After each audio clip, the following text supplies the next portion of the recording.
A man kneels and asks men who are touching swords in a store without permission to stop. The main one hits the seller in the stomach. He asks the shopkeeper not to think badly of them. This is just research. The stranger told him that the local merchants are connected with bandits. He asked to look at the sword he had in his hand. The man noticed that the sword looked like the one of the bandit who was caught the other day. The owner, wincing in pain, asked if it was an ordinary sword like those sold everywhere. The city residents who passed by recognized the Knights of the Order and ran away in all directions. And the owner of the store explains that an honest seller has no benefit in dealing with bandits. He suggested that they check not him, but that guy outside the walls, that suspicious blacksmith. The chief among the knights asked again about the strange blacksmith. The man confirmed everything. He goes on to explain that the blacksmiths outside the city walls are not members of the trade association. They're the kind of people you can shake something out of if you give them a little thrashing. This blacksmith always makes swords alone in complete silence and is generally a creepy guy. His name is Rutz. The commander thought about it. The owner didn't let up. He kept saying that the main character was suspicious. He hadn't registered with the guild, so he was probably doing something behind their backs. The knight agreed, but still ordered the store owner to be sent to the guardhouse on suspicion of smuggling weapons with the bandits. He called him one of those bad people who rat on their colleagues. They'll shake some money out of him and give him a dressing down. Another knight asked his comrade what they would do about that suspicious blacksmith. He replied that there was no point in even trying.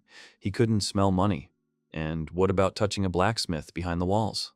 He assumed that most likely it was a third-rate blacksmith with limited skills. He had nothing to sell wholesale. Rutz was forging weapons at that time. He struck the hot metal with a hammer, giving it the shape of a sword. This story began with an unknown blacksmith. The young man is working hard. His face is extremely concentrated. This is a story about a man enchanted by a strange sword. This sword will travel around the world in different eras. An old man rubs his beard and a young girl smiles. This sword will drive a lot of people crazy. Rutz opened his mouth in surprise and said that everything was ready. He looks at the sword carefully. He thinks that, although it is far from the desired result, he has fully completed the manufacture of the sword. A young blacksmith named Rutz took an apple, tossed it up, and placed the sword he had just created under it. This was done to test the sharpness of the sword. The apple was easily cut in half. Rutz didn't realize how sharp this sword was. He didn't even feel the weight of the apple when it was cut. It was incomparable. He noted the beauty of this sword. Even though it was a weapon for killing people, the hero did not understand why it was so beautiful. This weapon catches the eye. Suddenly, a silhouette of a girl appeared in the reflection of the sword. Suddenly, the most beautiful girl in the world appeared in front of the guy. She stretched her hands towards the guy, took his face, and wanted to kiss him. However, the next moment the girl became a sword. The main character fell to the floor and knocked over the table with the basket of apples on it. He didn't understand what he was doing. Rutz placed the sword on a special stand and covered it with a cloth. He sat down on the chair opposite the weapon and exhaled. He assumed that he had done something unusual. He did not understand what was wrong with the sword. An ordinary blacksmith would gladly sell it. They would certainly pay a lot for it, but he would not be sorry to sell it because he is not a member of the guild. And if he decides to sell it to someone, he will be immediately shown the door. And if it is considered stolen, you could end up in prison. And if you send him along with the bandits, they might confiscate him. There must be another way. The hero doesn't understand what to do, or asks what he should do with his sword. Suddenly, someone opened the door to the guy's house and asked how he was doing. Rutz jumped in surprise. It was a girl named Claudia. The young man asked her to knock before going in, and he noticed that she was absolutely tactless.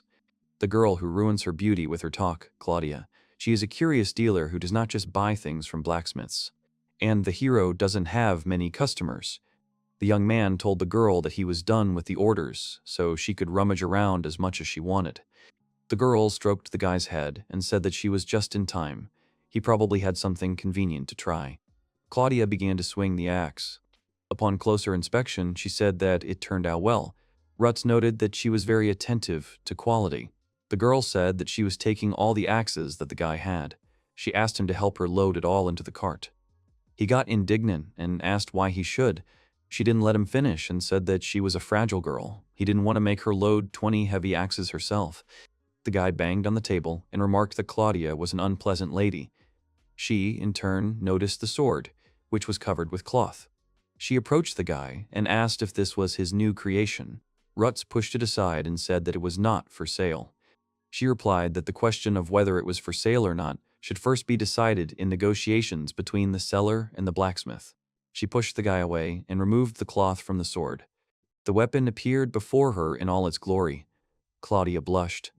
The girl asked if this sword was really forged by Rutz. P, without answering the question, suggested that she could buy something similar elsewhere. Unexpectedly, the guy had to show it, but as the manufacturer, he wants to know how this sword is reflected in the eyes of other people. Claudia took the weapon in her hands. She started waving it and then noticed that it was a good sword.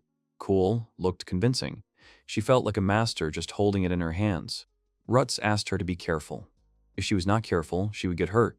The girl said that she felt as if her fingers would be cut off just from touching them. It was a beautiful sword, not like its creator. The young man noticed that the girl was chatting, as if nothing had happened. Ordinary Claudia. So what he saw was just an illusion. He thought he had the power to drive people crazy, but since she's okay, it must be something else. Suddenly, he noticed that the girl was trying to kiss the sword. He reached out and pulled Claudia away from the sword. She fell painfully to the floor. The hero, in turn, caught the sword. The girl asked what he was doing. Wasn't it dangerous? The hero responded that what she was doing was far more dangerous. If that was what she needed, she could be angry with him. The girl sat up and tried to remember what she was going to do. However, she doesn't remember the last few minutes. Rutz replied that she was going to lick the blade, and he himself thought that his guesses were confirmed. This sword has extraordinary power. It has the power to captivate a person. Claudia realized that the hero had no intention of selling the sword, so she asked him what he was going to do with it. He replied that he didn't even know what to do with it. The girl noted that it was hard for those who did not join the guild. The young man asked her to shut up and asked if she really had no connections to handle this sword. She replied that, and what kind of rich man must he be to just buy it? The guy asked the girl if the hero had a buyer for him, how much he could be sold for. The girl knew he would ask about it, how easy it was to understand what the poor blacksmith was thinking. She also thought about the price of this sword. She offered 50 gold coins, and if it is a rich man crazy about swords, then maybe even 100 gold coins. The young man was pleasantly surprised. He was shocked that one sword could be used to build a house. The girl laughed and asked what he would do if he couldn't sell it. She offered to trust her with this matter. She could pay for it with her body. The hero asked if her body was really worth a whole house. She laughed and answered that she would have to buy 3 more swords for the deal to be fair. Claudia thanked the guy for loading the goods. She said that when she found a good buyer for the sword, she would come back to him. In the meantime, they would each do their own thing. She said that they would meet again in 2 to 3 days. Rutz returned to the workshop. He considered the price of 100 gold for such a sword. He does his job well, but his skills are not improving. And although this sword is good, he can't sell it. They are quite similar. The hero smiled at the thought. He said that he didn't care even if the sword didn't sell. He would watch over the workshop as a guardian spirit. For some reason, the main character is very irritated. Rutz was walking down the street and swearing at Claudia. He remembers her saying that they would meet in 2-3 days, but a week had already passed. If everything had been as usual, she would have already come for the next order. And so he has no time for this. Since midday, there is nothing to do here except drink. The protagonist walked into a bar. The bartender greeted him and noted that he was doing well. The young man said that the man still had no sense of humor. Well, what else could he do when he had nothing to do? The man suggested that he have a drink and regain his strength. Rutz sits and thinks about what Claudia is doing now. There has been no news from her for a week. The bartender is surprised. And then he reported that Claudia had been sent to prison. The guy choked on his drink. He didn't believe what had happened and asked again. The bartender thought that he had heard these rumors too. Lately, the Knights of the Order had been busy fighting robbers on the streets. Rutz did not understand how Claudia was connected to them. He explains that the Knights tortured the bandits, and they say that they are connected with the city merchants. They sponsor them or something. After that, they began to search the merchants, and Claudia also got caught in the crossfire. The young man finds it hard to believe that Claudia helped the bandits. The bartender said that the local knights are not much different from juvenile thieves, and this is almost an accusation. The hero does not understand why they do this. He answered that he did not know. They say that they protect the traders who pay them. The young man was outraged that it was all for money. After catching unsuitable traders, when they are released, they will be forced to pay for protection, and the knights will profit from it. That's how these pathetic knights think. The boy jumped up and asked what they do with those who don't pay them. The man replied that they are maid servants. The hero thought that Claudia could be bought for a brothel. The guy is shocked that they are ready to do this for money. The bartender confirmed everything and added that it makes everyone angry, but no one can do anything about it. The man asked if Rutz was really going to post bail for Claudia. He asked in response whether he really looked like he had that kind of money. The man laughed and said that if he had money and a job, he would hardly have been drinking since midday. Claudia is sitting behind bars with her hands tied. The conditions of her stay are terrible. There are cobwebs and spiders all around. There is some kind of drink in the boiler and bottles, and some kind of scraps are lying on the floor. The girl is surprised that she was actually locked in such a nasty place. Is being too beautiful really a crime? She drank something from a bottle and noted that they were bad nights. They should at least take off the ropes. Otherwise, she can't even eat normally. Suddenly, she heard the sound of footsteps and stood up. The knight commander entered the cell and said that it seemed she had not paid her tax. They could not afford to keep an extra feeder.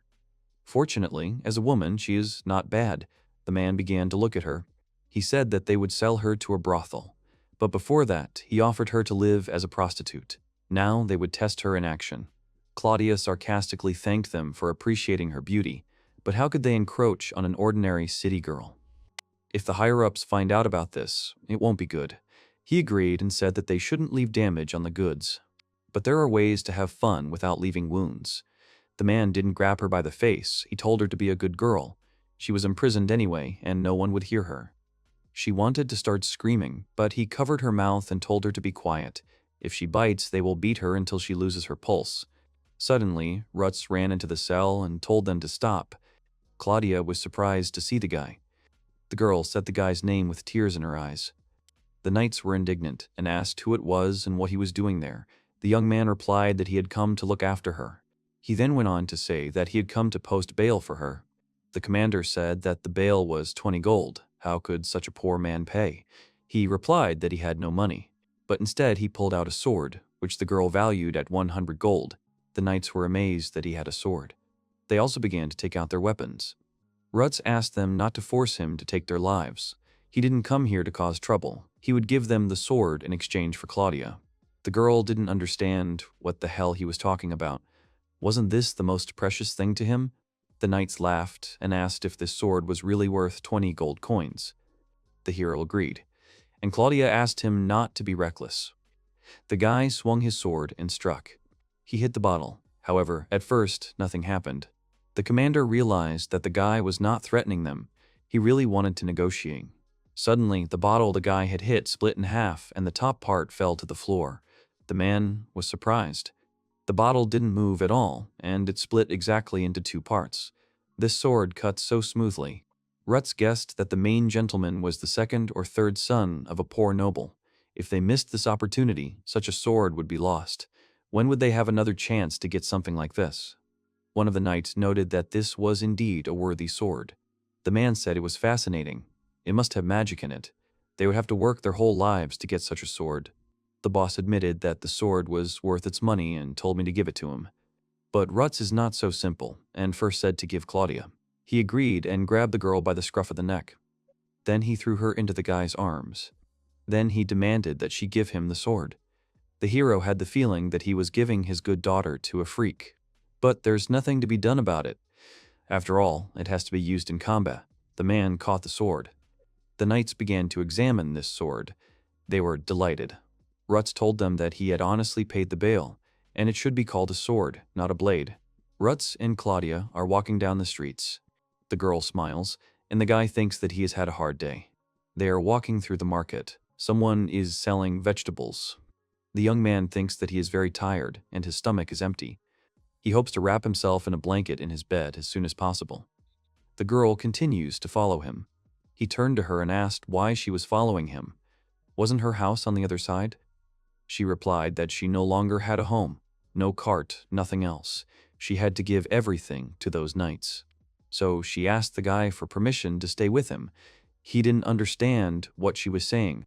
The girl asked him why he was so worried. He wouldn't leave such a young lady to spend the night in a bare field. He replied that he hadn't said anything like that and allowed her to stay with him. The girl noticed that Rutz was in a difficult situation. If such a beautiful girl was nearby, he would hardly be able to polish his spear when needed. The hero asked her to answer seriously. She asked why he helped her, and even gave her his precious sword. He scratched his head and answered that he did not understand. He threw away 100 gold coins. Does he really not care? It doesn't matter to her that she doesn't understand the reason for her actions. The guy blushed and turned away. He said that she was his seller, but there was still no buyer for the sword, and he didn't like how knights acted. Claudia smiled and said that she could explain his actions in a few words. She jumped down the stairs and landed on the guy's back. The boy shouted that it was dangerous. They were on the stairs. Claudia whispered the boy's name, and she said that he liked her. He started denying everything and asking her not to say such things suddenly. He treats her differently. The girl couldn't stand his words and simply kissed him. They stood on the stairs and looked into each other's eyes. Then the girl pulled away and walked down the stairs. She looked at the guy, who stood there in a slight stupor. Claudia said that she was truly grateful to him for his help. They would definitely return his sword.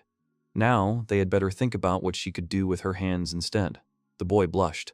As she had said before, he could have her body in exchange for that sword. Rutz thinks about how she just got out of prison, but it doesn't seem to bother her at all. The girl remembers that before saving her, he himself says that that sword may be a good thing, that it fell into the hands of those bad people. The hero did not understand the course of her thoughts. She answered that it was because the world would see his work. It is his sword that they will brag about, and others will definitely pay attention to it. If this happens, then the higher-ups will find out about it, and then it will become a local legend. If this happens, I'll forget about the knights. And the main knights and the highest aristocracy will one day want to get their hands on Rutz's products. The hero noted that all this sounds like a waking dream. Claudia said that all this is not a fairy tale or a dream. A good weapon repeatedly passes from owner to another, and in the process, someone will definitely find out the name of the man who forged the sword, his name, Rutz. The boy liked the idea that thanks to this sword, his name would spread. Suddenly, the guy realized and screamed. The girl asked what happened. He spoke like a frog that had been stepped on. He said that he forgot to put his name on the sword. So Claudia started helping him in the workshop. Because of his mistake, he will no longer be able to use the sword, but with the help of this sword, he was able to save one human life. The hero does not regret what he gave up. However, the main character was left with a bad feeling. The stranger waves his sword and says that this is love. He wonders where the master of this masterpiece is. Hero Ricardo, the Count's favorite adventurer. Hero is just a pseudonym. It does not mean that he defeated the Demon King. He is strong. That is why he takes on the extermination of especially dangerous monsters. Successfully defeating a new monster, he receives the corresponding reward, but instead of money, he asks for weapons. Using his new sword, Ricardo cuts through wooden targets with ease. He is pleasantly surprised. He didn't think that the iron sword would be so light. Mr. Gayhard explains that he added a weight reduction spell so that even when surrounded by enemies, he can use it tirelessly. The adventurer thanked the man for this wonderful gift. The knight of the highest rank, Joseph, tells that this is his teacher Gerhard, and he is a spellcaster. Spells are the ability to impose various effects on weapons using special rituals. The teacher is the Count's spellcaster. He is one of the best spellcasters in the entire country. Gerhard exhaled. He sat at the table and announced that he was finished. Someone opened the door to his workshop and praised him. It was Joseph. The boy assumed that this new sword was for Mr. Ricardo. The spellcaster confirmed everything. The old man asked the knight's opinion about the new sword. He replied that it was excellent, as always. He also added that no one would even dare to doubt his skill. Joseph asked about the spell he cast on him. Gerhard replied that it was a weight loss spell. The knight wanted to say something, but the spellcaster, anticipating all his worries, explained that he had already corrected the spell. He managed to make the sword even lighter. Still, for such a bulky sword, this spell is the best, and it suits Ricardo's own fighting style. The guy said that he had thought it all out so carefully, as expected from a master. Gerhard laughed. And then he said that Ricardo would be happy too. He had increased the spell's effectiveness in such a short time. The teacher's fame would begin to grow. The Count turned to Ricardo. He said that he had successfully completed the task of exterminating the monsters this time too. He had done everything possible. Count Maximilian Zanda decides to reward the boy. He presents him with a sword that was forged by the best blacksmith in the country and enchanted by Gerhard. Ricardo was very grateful and asked permission to examine the blade. The Count allowed him, and the adventurer picked up the sword. He began to take it out of its sheath. The light from the sword was very bright. People realized that they had once again created a wonderful sword. However, Ricardo's face was not as happy as expected. Joseph and Gerhard noticed this. The adventurer thanked the spellcaster in a feigned and formulaic manner for this wonderful sword. Joseph didn't understand what it was. Was the man disappointed? Gerhard thought that Ricardo had only repeated what he had said last time. He hadn't even noticed that the spell had become much stronger. He looked at him as if to say that he wasn't satisfied with that. People started to surround Gerhard and say that he was as incomparable as always, and they even asked him to make them a sword. The knight thinks that the teacher will probably notice this look too. Everyone stood up so quickly, but the master was definitely not happy to see it. The old man said that he apparently made this sword out of habit. He got too carried away. He finally realized it when he looked at the sword with such disappointment. The old man is inexperienced. Since then, the teacher's condition has changed. Gerhard was freaking out and throwing his swords on the floor. Joseph tried to stop him. The man grabbed his head and thought that the spell would vary greatly depending on the quality of the sword. An ordinary sword would use an ordinary spell. The knight understands that things are bad and tries to calm the teacher down. He asks him not to belittle himself like that. He has wonderful swords. Every knight would like one. Gerhard said that he froze in one place because everything suits them. In what place is the Namakura, a great sword? The guy asked that if a teacher consistently produces high-quality work, then he is definitely a master of his craft, right? Gerhard replied that a man is the highest master only when he creates works that the world has never seen before. Joseph fell silent. The old man fell to his knees and screamed that he would soon have to make him a sword again. He would have to make a sword that would defeat this adventurer. He would have to stay awake at night. The old man turned to Joseph. He asked him to bring him a weapon that would awaken in him the desire to create. It must be somewhere, the perfect sword. If it exists, the man will be able to create the best sword in his life. The knight was shocked. Gerhard said that he could only rely on him. Joseph walked down the street and broke off the words that the teacher could only rely on him. But he did not understand what kind of ideal sword this was, and in general, did something like that even exist? Then the guy pushed these thoughts away. He is sure that such a sword definitely exists. The teacher always uses swords forged by Mr. Borbus. He is the best craftsman in the country. Usually, you won't find better swords than his. But this city is huge.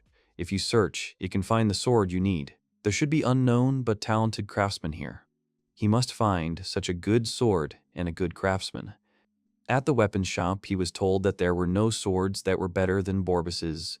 Some blacksmith said that he couldn't make it better than Borbus's. The guild worker noted that if they had such swords and artisans, the entire weapons industry of the city would change.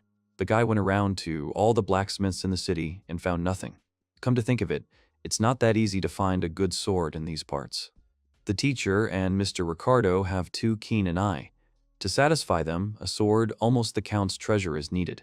Joseph remembered the teacher's words about the boy having to get in there. The knight was in despair. He did not understand how he could get this perfect sword. Joseph sat with his head down and thought. However, his thoughts were interrupted by a young man. It was unexpected, so the guy got scared. He asked if his friend hadn't been taught to knock. He apologized and said it was urgent. There was a skirmish at the location of the knight's company. They are said to be waving a newly acquired sword. Joseph was interested in the information about the sword. He asked what kind of sword it was.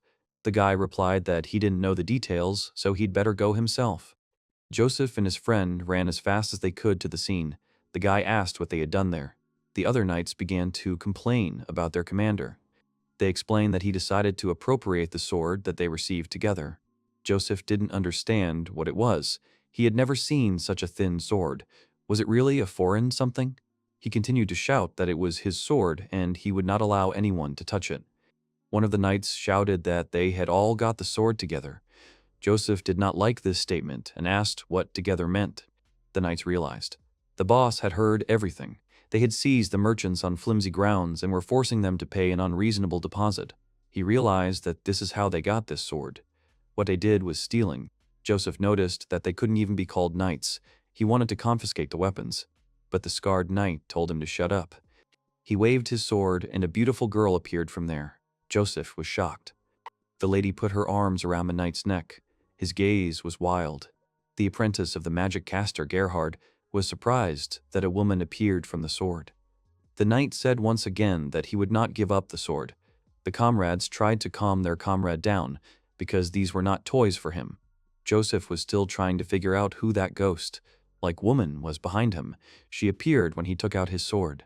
The knight said again that he would never give this sword to anyone. His eyes were crazy. The guy assumed that it was because of the sword. He was obsessed with this woman. That knight told the woman that she belonged to him, so he would always be there, and she would be there for him too. The man wanted to kiss the stranger. Eventually she turned into a sword again, and he kissed the blade of a sharp sword. He wounded his face. His comrades were shocked. The other knights ran to help him. They don't understand what he did. He wounded himself. The man was smiling, though. It looked as if he had drawn a blade across his cheek. The whole situation horrified Joseph. He had never seen a sword like that. Rutz made in his hand. He was very impressed. Joseph tells how those guys didn't want to give it to him, but when he threatened to tell everyone how they make money, they agreed. The old man was interested in the blade that could cut a face. The student tried to stop the teacher. He brought it because he thought it was a suitable sword, but it seems to be cursed. Gerhard calmed the student down by saying that he didn't feel any magic from him. Besides, he was wearing magic tools for protection and showed his hands. Joseph apologized, but still asked him to be careful. The old man understood him. Gerhard took the sword out of its sheath. He began to examine it. The man could not understand what kind of powerful blade it was. There was also blood on the blade. Joseph said that after the recent incident it had been thoroughly wiped down. If left like that, it would rust. The guy apologized and said he would make sure it was properly treated. He replied that stupid people shouldn't be allowed to work with swords like that. The man began to clean the sword himself. The young man didn't understand what kind of expression the teacher had on his face. He looked both mad and delighted. Bursting into his work, he began to sharpen the sword. But he looked at this sword so strangely.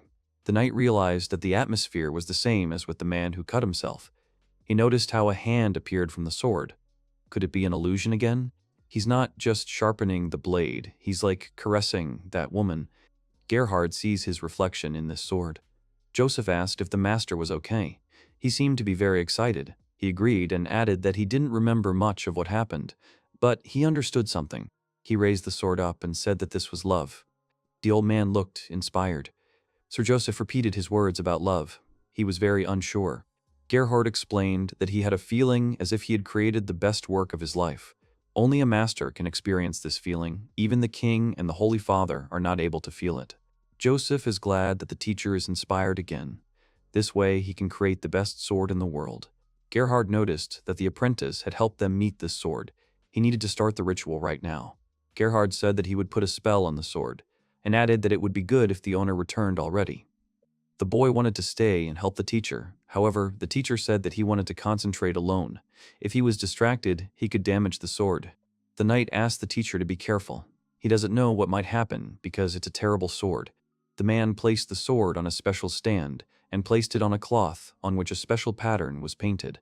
He placed precious stones on the sharp corners of this design, and when the last stone was placed, the sword began to shine. A powerful stream of energy emanated from this sword. It would easily devour the caster if he made even one false move. A silhouette of a girl appeared. Gerhard wondered when he would ever have such an exciting task again. He asked the sword to be gentle with him. He decides to cast a spell that will suit him perfectly. He takes out a special tool. This device is called a chisel. It is a chiseling tool, but that does not mean it will harm her. By chiseling new symbols, it will give her new power. He asked the sword to endure this pain. The sword resisted. The old man was focused. He understood that if he was not careful, the sword would consume his mind. The sword can simply break the support of mental fortitude. The man is interested in what kind of person created this sword and for what purpose he did it, and he did not even leave his name on the sword. This sword fascinates him more and more. He asks the sword not to resist. It is not his enemy. These symbols are order. The old man realized that in order to make it even better, a stronger spell is needed. He has found the necessary power, which is worth granting to him. It is night outside. It is already dark in the Count's estate. Everyone is asleep, and only the sorcerer Gerhard is busy with his new creation. A few days later, Mr. Ricardo, having finished exterminating the demons, visited the Count's residence. The maids were enchanted by the beauty and strength of this man. The maids saw this adventurer and commented on how handsome he was. He fought the wyvern but did not receive a single wound. He really is a hero.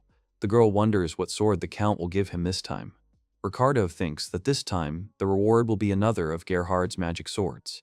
The guy is grateful for the sword he received. As a collector, he is not interested in anything except swords. But if we talk about the previous sword, it was quite ordinary, or even a charging one. The adventurer was even upset. Someone called out to Ricardo. He was shocked to see Joseph's emaciated face. He asked what had happened to his face.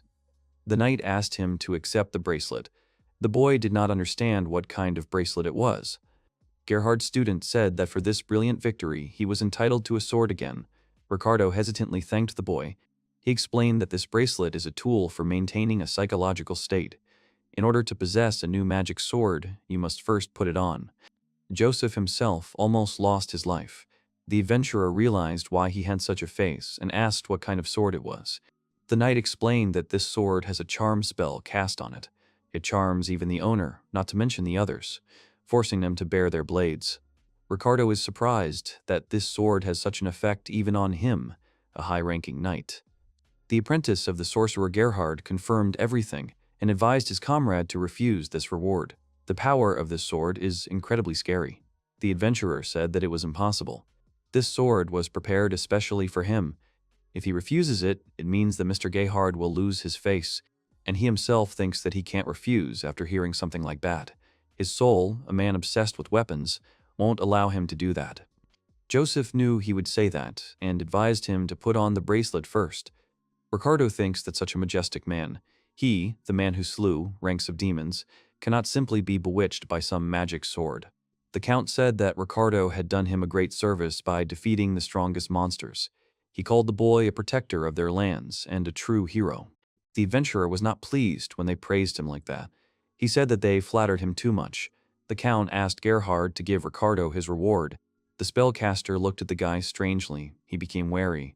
He didn't understand what kind of expression that was, as if teasing or provoking. Mr. Joseph was fine, Gerhard was fine too, so why were they looking at that sword like that? Ricardo thanked the spellcaster, and he thought to himself that all this was stupid. It doesn't matter what kind of magic is contained in it, a sword is a sword. He then began to think about whether this charm spell would be useful on the battlefield. Charm only works after the enemies are already defeated. At least that's what Joseph told him. The guy doesn't think it's something effective against enemies and monsters. The adventurer asked the Count for permission to draw his sword. He gave the go-ahead. Looking at the sword, the guy thought that this time it wasn't promising either. He is an adult, and one can say that the reward is simply gratitude. However, such a mediocre sword is clearly not enough. When I opened the sword, everything around lit up.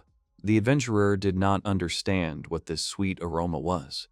He noticed that the bracelet was getting hotter. He could not move his hands, although not only his hands but his whole body. Someone grabbed his head. It was the woman from the sword. She looked at him with a mad look. Ricardo realized that it was a woman. He noticed that it was a woman. He noticed that a sword had appeared next to him. The sword this woman holds is just like his. Is she really going to cut it? The stranger raised her sword to strike. The man's body does not move. She strikes the guy's sword and cuts the katana in half at the same time. Ricardo clutched his sword and screamed, his face full of fear. He came to his senses, began to look around and breathe heavily. The people around were surprised. The Count asked what had happened because the guy had been screaming. Didn't he really like the reward? The guy started to deny it. He said that he was so touched by such a sword that he involuntarily screamed. The Count offered him to exchange the sword for another if he was not satisfied with it. He replied that he did not need any other sword but this one. He knew at first glance that it was a first-class blade. Ricardo didn't understand what it was. Gerhard looked at the adventurer and smiled slyly. Ricardo was puzzled by this look. The Count said that he had been right to entrust the choice of the reward to Gerhard, and then he asked the adventurer to continue to protect their lands. The exorcist was sitting at the table with Joseph, drinking. He asked the apprentice if he had seen Ricardo's blue face. He wanted to see it so much. The man laughed. Joseph was also shocked. Ricardo did not put the sword to his throat. Gerhard asked what was wrong with that. He answered that it was very wrong. Someone knocked on the door of Gerhard's workshop. The old man realized that it was the hero who had come. Ricardo runs inside and asks what this is all about. The man doesn't understand what he means. He replied that they say that this sword is cursed. Gerhard explained that nothing was imposed on him. The guy asked about the girl. The spellcaster realized that Ricardo had also seen the owner. This was a ghost girl. The guy said that the girl was going to take his life. What difference did it make, a curse or a ghost? Gerhard asked him not to be afraid. The girl who appeared to him was of extraordinary beauty. Ricardo was angry. Was it really such a smart sword? The old man explained that this sword is too beautiful, so much so that all people who see it lose their minds.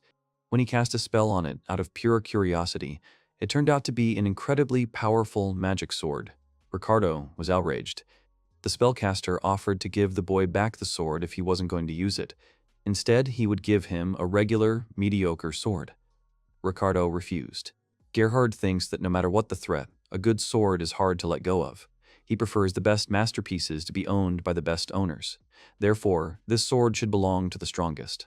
Once such a masterpiece was made, a new question arose. The man stood up from his seat and asked the boys not to say inappropriate things, and told Ricardo to use this sword with pleasure. He asked both of them to follow him. He would ask for a personal meeting with the gentleman. Joseph was surprised at how serious this question was, since it was necessary to personally meet the king himself.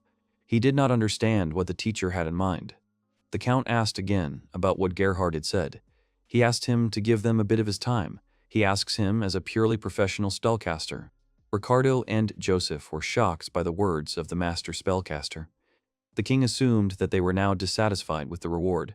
He replied that in this castle, doing various interesting work, he himself grew in skills and much more. He is indebted to him. The king did not understand the old man's reasons. He replied that the magic sword he had made this time was the best masterpiece he had ever created since his birth, and he could not create anything better than this. And in order to do something better than this, he asks him for time to practice. The Count is shocked that a man of his order says that he lacks skills. Then he asks Ricardo for his opinion. He replied that he too would need time to learn how to wield this sword. He could not afford to accept another sword from the king. The Count said that if the man who made the sword and the man who used it both valued it so much, it would be foolish to force them. The man exhaled and agreed to give Gerhard time. He became inspired. The king asked him to show him a worthy masterpiece if he could produce one in the process of practice. The old man agreed and said that his humble servant was immensely grateful. The king also told Ricardo that he would pay the next reward in money. He agreed. So, having escaped from everyday obligations, he plunged headlong into research. Gerhard's soul became lighter. Having become free, he can conduct absurd experiments. The man couldn't wait for the free spellcaster to spread his wings. The old man wanted to leave, but the king stopped him. Gerhard asked what had happened. He said that he also wanted one of those katana. Since it was easy for him, he asked the old man to do something for him too. All three were shocked, and their mouths were open in surprise. Gerhard thinks that he is opposite an aristocrat. And even though he said easy, that does not mean that he can give him something easy to make. It is also worth answering that in this country, a katana is generally a very rare thing. Maximilian asked the old man not to complicate his life too much. He really would like something light and simple. The king left and said at the end that he would wait with impatience. The man didn't understand where he could get a katana, or where he could even find a katana blacksmith.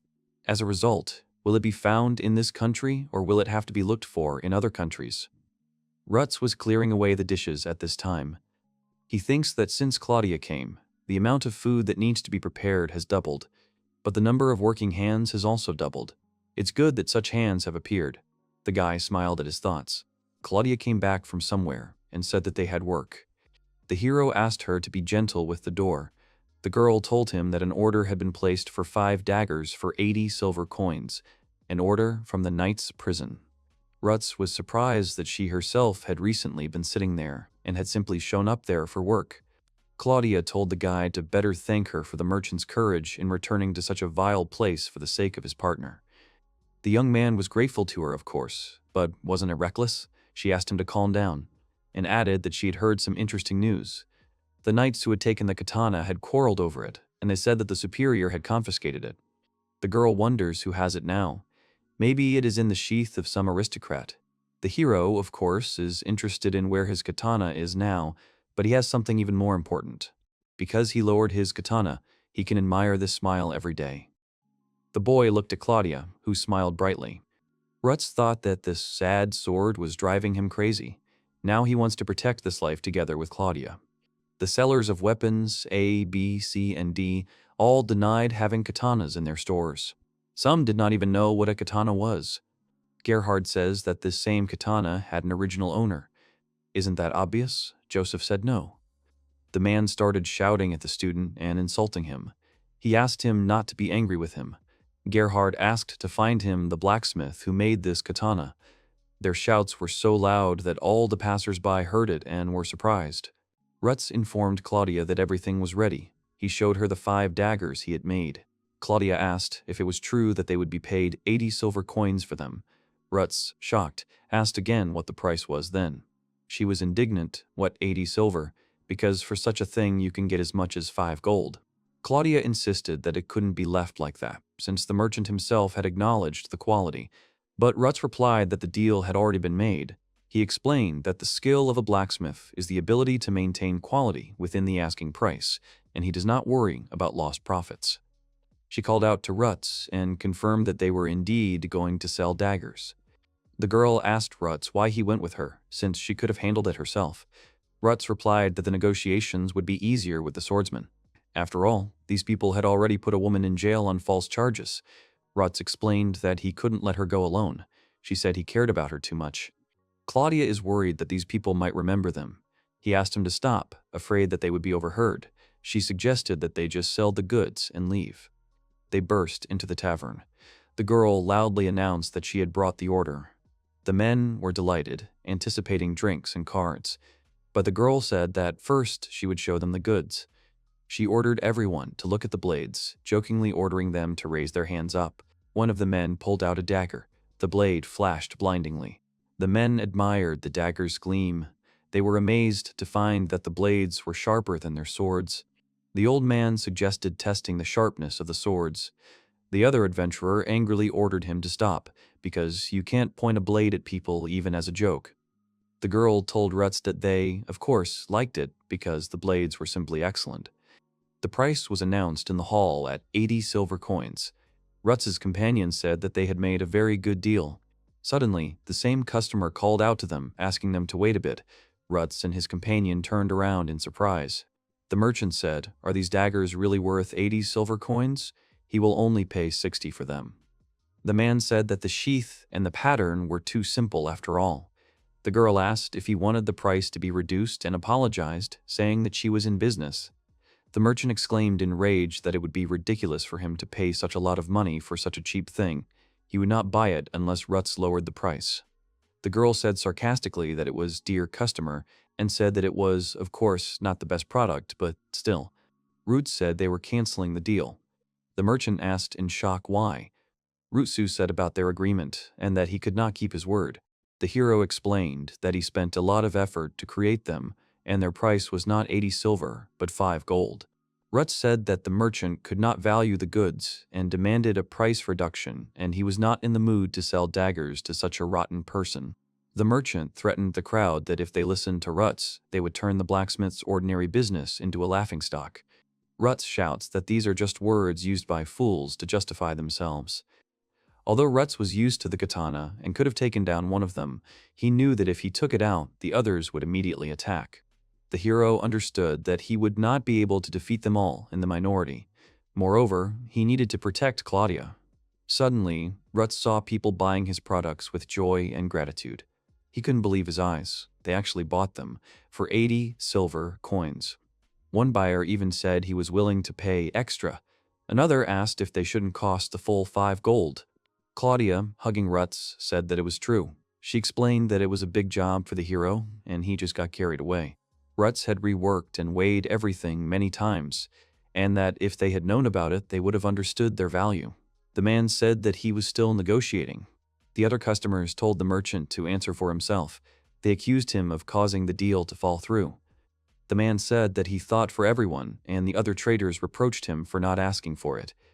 Claudia was glad that even though they had some problems, in the end she and Rutz were able to successfully sell all the daggers. She said she was glad that the other knights had paid for that buyer, but Rutz countered that it was for her own safety. The girl said that if Rutz wanted to do something for her, then he should give her the sword he forged. Claudia wondered why he had set a higher amount than agreed upon. She said that girls liked homemade gifts, but Rutz thought that giving a girl a katana was weird. The heroine asked Rutz to make a sword for the girl in love, to which he sheepishly asked if she was ashamed to say such a thing about herself. She playfully asked if Rutz himself was not in love with her. Claudia pressed herself against him and asked if he would do it for her. Suddenly, a disgruntled customer appeared, threatening that they would get into trouble if they sold him unfinished goods. She asked Rutz if that was why he was so worried this time and made these daggers for her. She said she was so lonely in the dungeon and asked if he couldn't understand. She admitted that she was very worried that she might be abused in prison. The girl said, but it could have ended badly. Rutz noticed that she always behaved so cheerfully. Rutz before Delhi. Her feelings came rushing out when she thought, this man has gone so far for me. Rutz was too surprised to say anything other than her name. She'd been thinking a lot since that day. She asked if he could make her a katana, and promised that she would give herself to him for it. The hero only hoped for her help in the future. She called Rutz a fool because he did not understand her words at all. She said that in other words, she wanted to devote herself to him. Rutz was shocked to realize this. Rutz thought she was a beautiful girl, but for the first time he noticed how sweet she was. He realized that she was really thinking about him. She said that she wanted to hug him too, and right now. The old man turned to Joseph, who, however, resolutely refused him. The man asked him not to be so nasty. He was worried that without the sword they wouldn't be able to start training soon. He was told that no one in the city had seen a katana. The old man now hoped only that they would bring him some kind of magic sword. He explained that the katana had fallen into his hands by chance. Joseph asked if the old man really didn't have any other swords like that in his collection. The old man confessed that he had one before. Joseph exclaimed that he could have presented it to the count without any effort. He asked the old man to show him the sword.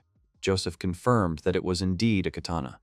But compared to that magical one, this one looked like a pathetic toy. Therefore, as the old man says, it cannot compare to that first-class katana. Joseph understands what the old man is getting at, for him to find it himself. The old man asked sarcastically if he had forgotten to thank Joseph. He replied, surprised, that he had not. Then, the old man offered him 20 gold coins as a reward. Joseph was shocked by this amount. He said that it was too much, and he could not accept it. He muttered that he did not deserve the reward, but the old man cut him off, calling it shameful behavior for a knight. The old man asked what would happen if he simply said, "I want," reminding Joseph that he could have a wife. And if he finds the master who forged the sword, he will receive another 10 gold, and even more if he establishes business with him. The old man asked how Joseph could provide for his son's future and even start his own family. The young man introduced his family and realized that to realize his dream, he really needed money. They came to the prison, and Joseph asked if they could find something in the place where she appeared. And even though he felt like he had sold himself short, Joseph decided he would do it because it was all for his family. The knight looked at the guards doubtfully, thinking that rumors of their stupidity might be useful for his future family. Later, looking at the strange dagger, the man could not understand what kind of weapon it was. Suddenly, another warrior burst in, shouting to be shown the dagger. He claimed that he had bought it honestly. The warrior saw in the short blade not a third-rate piece of junk, but a real, worthy weapon. He admired the beauty of the dagger, which glittered like a treasure, and wished that the same master would make a katana for him. Joseph asked the man where he got the sample katana. He explained that it was a commission for a girl they had arrested earlier. The man added that there was a guy with the girl who looked to be about 20 years old. Apparently, he was the manufacturer. The warrior suddenly realized that his goal was so close. He imagined his wife and son, thinking that he would soon fulfill his mission. He grabbed the man by his clothes, demanding to know the names of the couple, especially the girl. The warrior, in a panic, shouted that he knew nothing. The warrior tried hard to remember the name, mumbling something. Joseph desperately ordered him to remember. The old man calmly assumed it was Clarice. Joseph happily confirmed that it was the same name. It was the name of the tradeswoman he had spoken of. The young man said that he went around to all the merchants in the city to find out her name, and although he did not find her, he found out her name. The old man said that the name Clarice was unknown in this country. He added that the guard's memory could not be relied upon, especially if they were drunk. The warrior suggested investigating again, confident that he would definitely find her this time. But the old man said that what he had found out was enough. The man said that from now on he would take over the investigation himself. He would head beyond the walls. Joseph explained that within the walls lived the nobility, and outside the walls lived the lowly and the bandits. He did not understand why a swordmaster would live there. The old man explained that blacksmith apprentices study for years, and to get orders, you need experience. And if Joseph became an apprentice, he would start from scratch. The man said that Rutz made such a katana. He thinks it is a master who is not a member of the guild. Joseph did not believe that there was the necessary equipment outside the walls. The warrior told Joseph that there were many more people outside the walls, and that his narrow view of the world was ruining his talents. The young man asked if he could investigate outside. The old man refused, saying that he would only hurt the blacksmith's feelings. Joseph also asked to be put on guard duty. The warrior angrily asked why he, someone like him, needed protection. Joseph apologized, saying he was too concerned about the people who dedicated themselves to the sword. The man gave Joseph the promised money and advised him not to take risks and to take care of his family. Sometime later, the old man went outside the city walls. He was told that there was no specific place.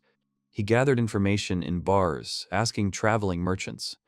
Thus, the warrior realized that finding the one he was looking for would not be easy at all. He urgently needed some kind of lead to continue his search. He wondered how many more days it would take. Searching for a person in unfamiliar places was unusual for him, and sometimes unpleasant moments arose. The man decided that he needed to expand his search to find that very blacksmith.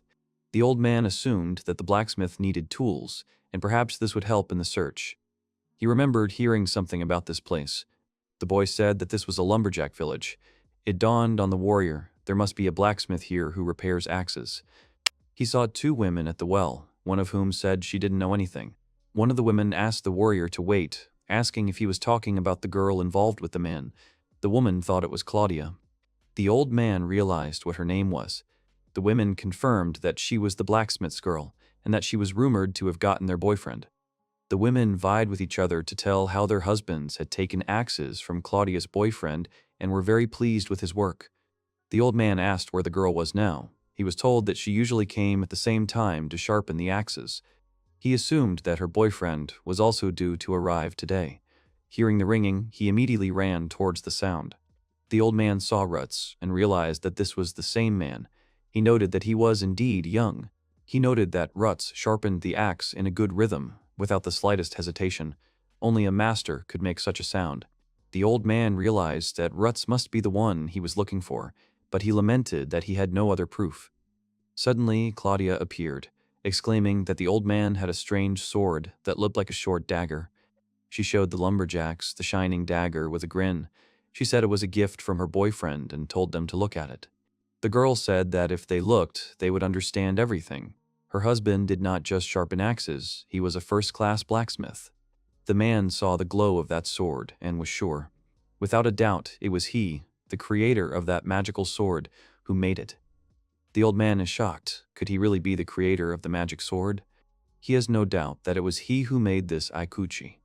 The old man thought that he still needed to make sure whether he had made the katana himself or was just a fraud. The man decided he had to see for himself how he made them. The warrior asked if this was the merchant, Claudia, and that they were seeing each other for the first time, and asked her to introduce herself. The old man introduced himself as Gerhardt, a humble servant from the arsenal of the count's family. The girl was very surprised. Asked how the aristocrat had come to be there, Gerhardt replied that he had gotten his hands on a magnificent sword from prison the day before. Gerhardt objected that it wasn't even a sword. The girl clarified that it was a katana. The old man realized that she knew about that magic sword. Gerhardt confirmed that he had given the sword to the count. Claudia added that the sword was then given to another person. The nobleman admitted that he too was fascinated by the sword. He asked Claudia if she knew a blacksmith who was good at making katanas. The girl shouted to Rutz that an aristocrat was waiting for him. Rutz answered sharply that he would not go until he finished his work.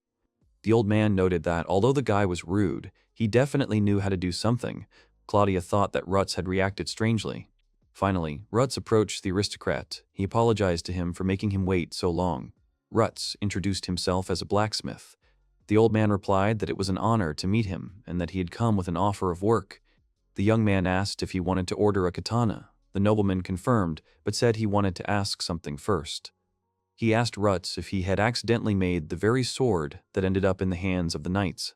Rutz firmly agreed. He admitted that it was he who forged that very sword. Gerhardt wanted to see the sword the boy had in its sheath. Rutz was surprised by such a request. Rutz asked if Gerhardt wanted to make sure he made the sword. The hero explained that he wanted to show him this sword, but he warned that the katana was of poor quality. Rutz said that if he showed the sword, it would not be enough. In his opinion, it would not convince the old man of his skills. After all, a master should always have a good blade in reserve. The old man wondered if the blacksmith really didn't have a favorite sword. Gerhardt came to the conclusion that Rutz was simply selling good swords. He thought that he had simply bought them somewhere. He wondered in shock if this was an impostor. Claudia presented the sword, calling it a true work of art created by Master Rutz. The old man asked Claudia to be calm, but she noted the functional beauty of the sword, created only for killing.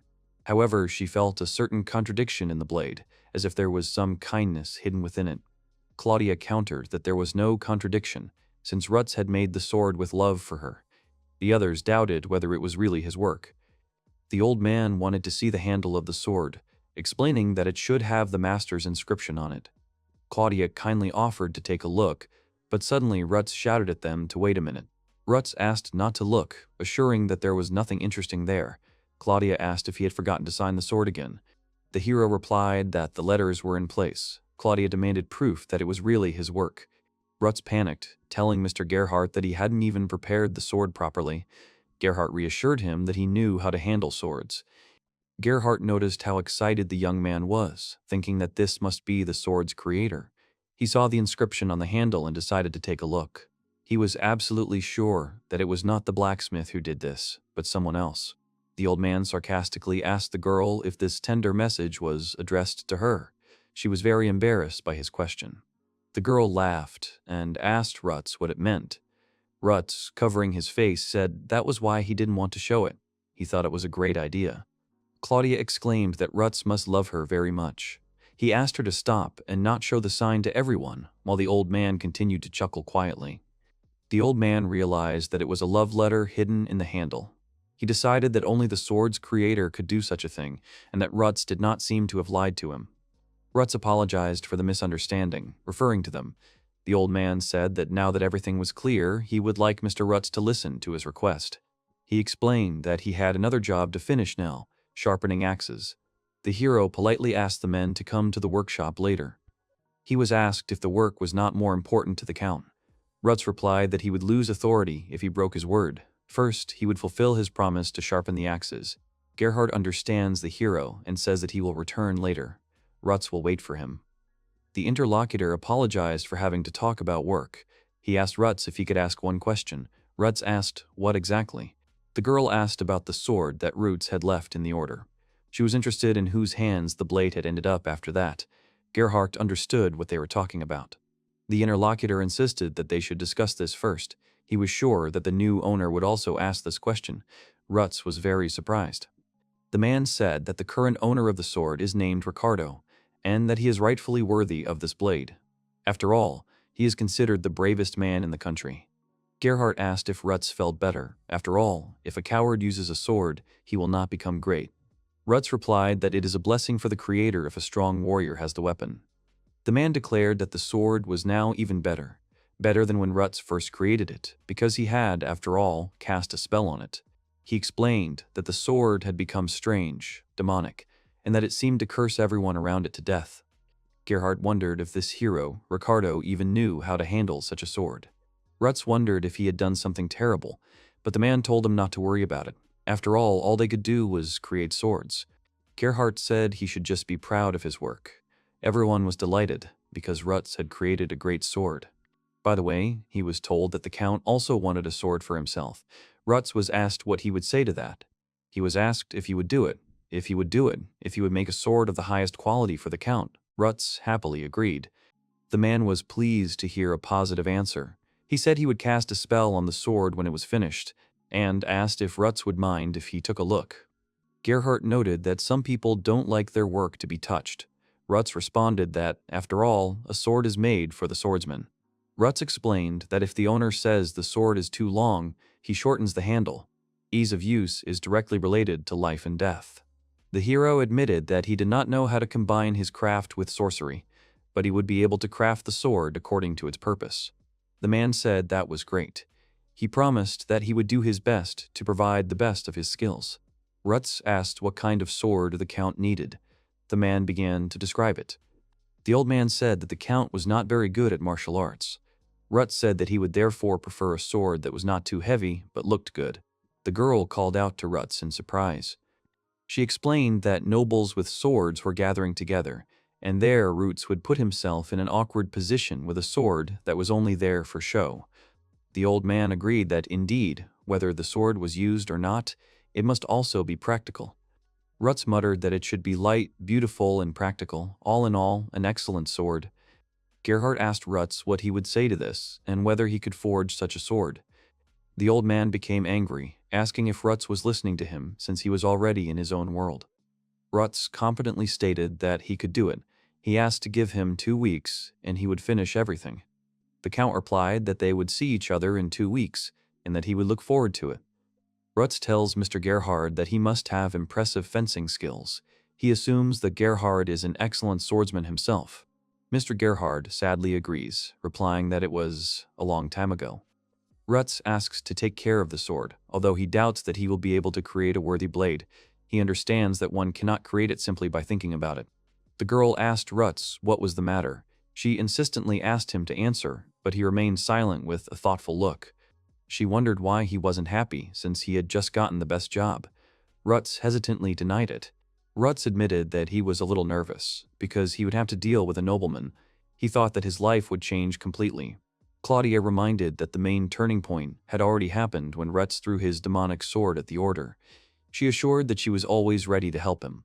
She said that the main thing was his ability to work, and everything else was trifles. She hoped that he had started all this not because of that stupid confession. Claudia said she had proof of his love for her and offered to see it. Rutz quickly refused. She noted with regret how easy it was to find his unsent love letter. Rutz thought he had wanted to save it. Claudia said she was very glad she had found out about it earlier, calling it very romantic. Rutz could only ask again in surprise. She happily declared that she now had material to tease Rutz with for the rest of her life. The girl told Rutz that he would be late anyway. She thought that he should rest first. She told him to go to bed. She said that when Rutz got upset, he could come to her bedroom and she would console him. Rutz shouted at her to stop. Rutz sighed in his forge, thinking about her words about everything else being trivial. The hero thought Claudia was a little crazy, but she had a lightness and strength that he could learn from.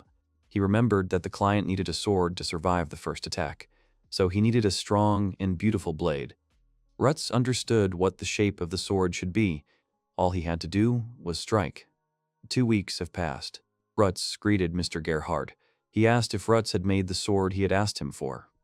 The hero suggested showing the sword on the street.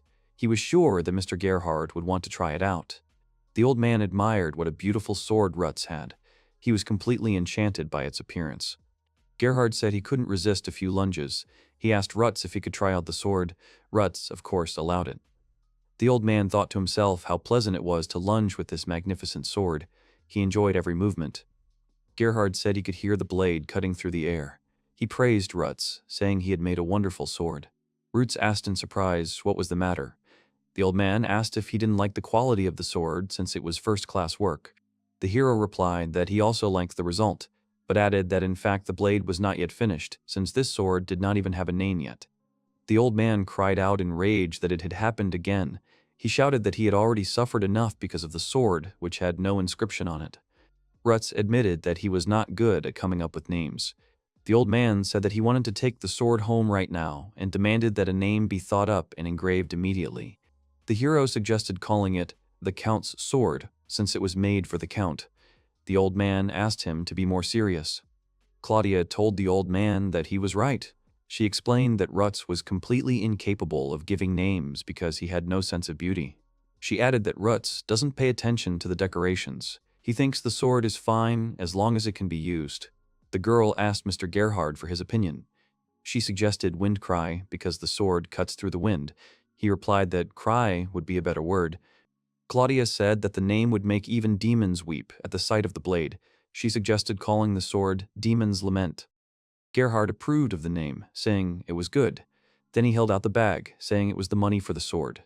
As he left, he shouted that if the Count liked the blade, he would pay us more, and he was sure that this would be so. The partner said that she never thought that she would work with the Count himself.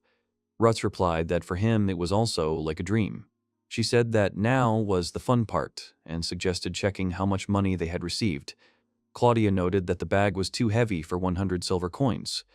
The girl screamed in surprise. Rutz asked what had happened, thinking that the old man had slipped us counterfeit coins. Rutz asked if this was true. She confirmed that they were gold coins, not silver, and that there were exactly 100 of them inside. The Count said that they should just be proud of themselves. The heroes had created the famous sword that everyone wanted, so it really was worth 100 gold. The partner convinced the hero that this was not a dream, and the hero wondered if he would get change if he used a gold coin at the bakery. What the heroes lost that day does not matter to them. Gerhard entrusted the decorator with the sword created by Rutz. Today, Rutz was supposed to come to the castle to deliver it back. The young man begged to sell him this rare sword. He shouted that he would pay any amount for it. Patrick admired the magnificent scabbard. He admitted that he was in love with his work and these excellent decorations. The decorator thought the sword was amazing. He was sure he would regret it for the rest of his life if he let it go. He then asked him how much he could pay, guessing 20 or 30 coins. The man asked Patrick how much he thought the sword was worth. Gerhard recalled that the sword had been a gift to the Count. He accused the decorator of trying to steal it. Patrick tearfully said that the decorations on the sword were his great achievement and a rare feat in recent years. The older man said he understood the decorator's feelings. He explained that letting go of a well-made thing was as painful as tearing yourself apart. He asked if Patrick really wanted to give up his honorable position as an important servant of the family and the Earl. Gerhard asked Patrick to stop whining. He was struggling to hold on to the weapon he wanted to take. The old man promised to tell the Count that Patrick was responsible for decorating the blade. He forgave him for his trick this time. The man told Patrick not to look at him like a beaten puppy, calling it pathetic. A sword isn't something you just hang on the wall. The old man added that it was a waste of resources for the sword to be wielded by someone who had not fought. Patrick silently agreed with him. The Count suddenly appeared and asked if it was possible to say such things about him. The Count noted that the weather was fine. He said that he had nothing special to do and was going to rest during the day. The guard offered Sir to practice with swords. Sir enthusiastically agreed, asking if even children could hold a sword these days. The man volunteered to help Sir get into shape. Sir suddenly felt unwell and said he was not in the mood for it. The Count said he was not feeling well and needed medicine, so he was going back to his room. He dismissed the guards for the day. Joseph said that His Excellency wanted a sword. He added that otherwise he would not be forced to train. The master replied that there was nothing to be done. He began by saying that no one is born with physical strength. Joseph said he felt bad saying that, but the master told him not to think about it. He did his best to prepare the perfect spell technique. The warrior asked what technique he was using. The master explained that it was wind magic, which improved sharpness and reduced weight at the same time. Gerhard said that if it were a normal blade, it would be unfinished, but when it comes to this sword, even a weak aristocrat can handle it. It will be the best sword. Joseph said that he would also watch the work. The master replied that this time he would not be cursed by the sword. The master told the young man to look carefully. Gerhard exclaimed that he would try his best. Joseph couldn't believe his eyes. The young man told the master that it was a beautiful piece of work. He noted that the blade was excellent at releasing magical power. The master objected that it was the sword that did not let him go. He showed Joseph that the sword had withstood the power of the 5 ancient letters. Gelhard explained that a normal sword would break after a couple of hits, but this one exceeded all his expectations. Joseph was curious to see how good the sword was in action, and immediately offered to test it out in the yard. The young man exclaimed that the sword seemed to pierce the wind. He asked the master if he wanted to make a few thrusts as well. The hero was puzzled. He asked if the sword should not make the same sound. The master suggested that the sound depends on the swing, or more precisely, on how the wind cuts it. Gilrad laughed at the youth, saying that it was no wonder he couldn't use a sword. The boy begged him to let him try again, but the man said he would not let his sweat ruin the precious gift. He explained that swordsmen are easily influenced by magical blades. Gelhard asked if the hero would go mad and abandon his family.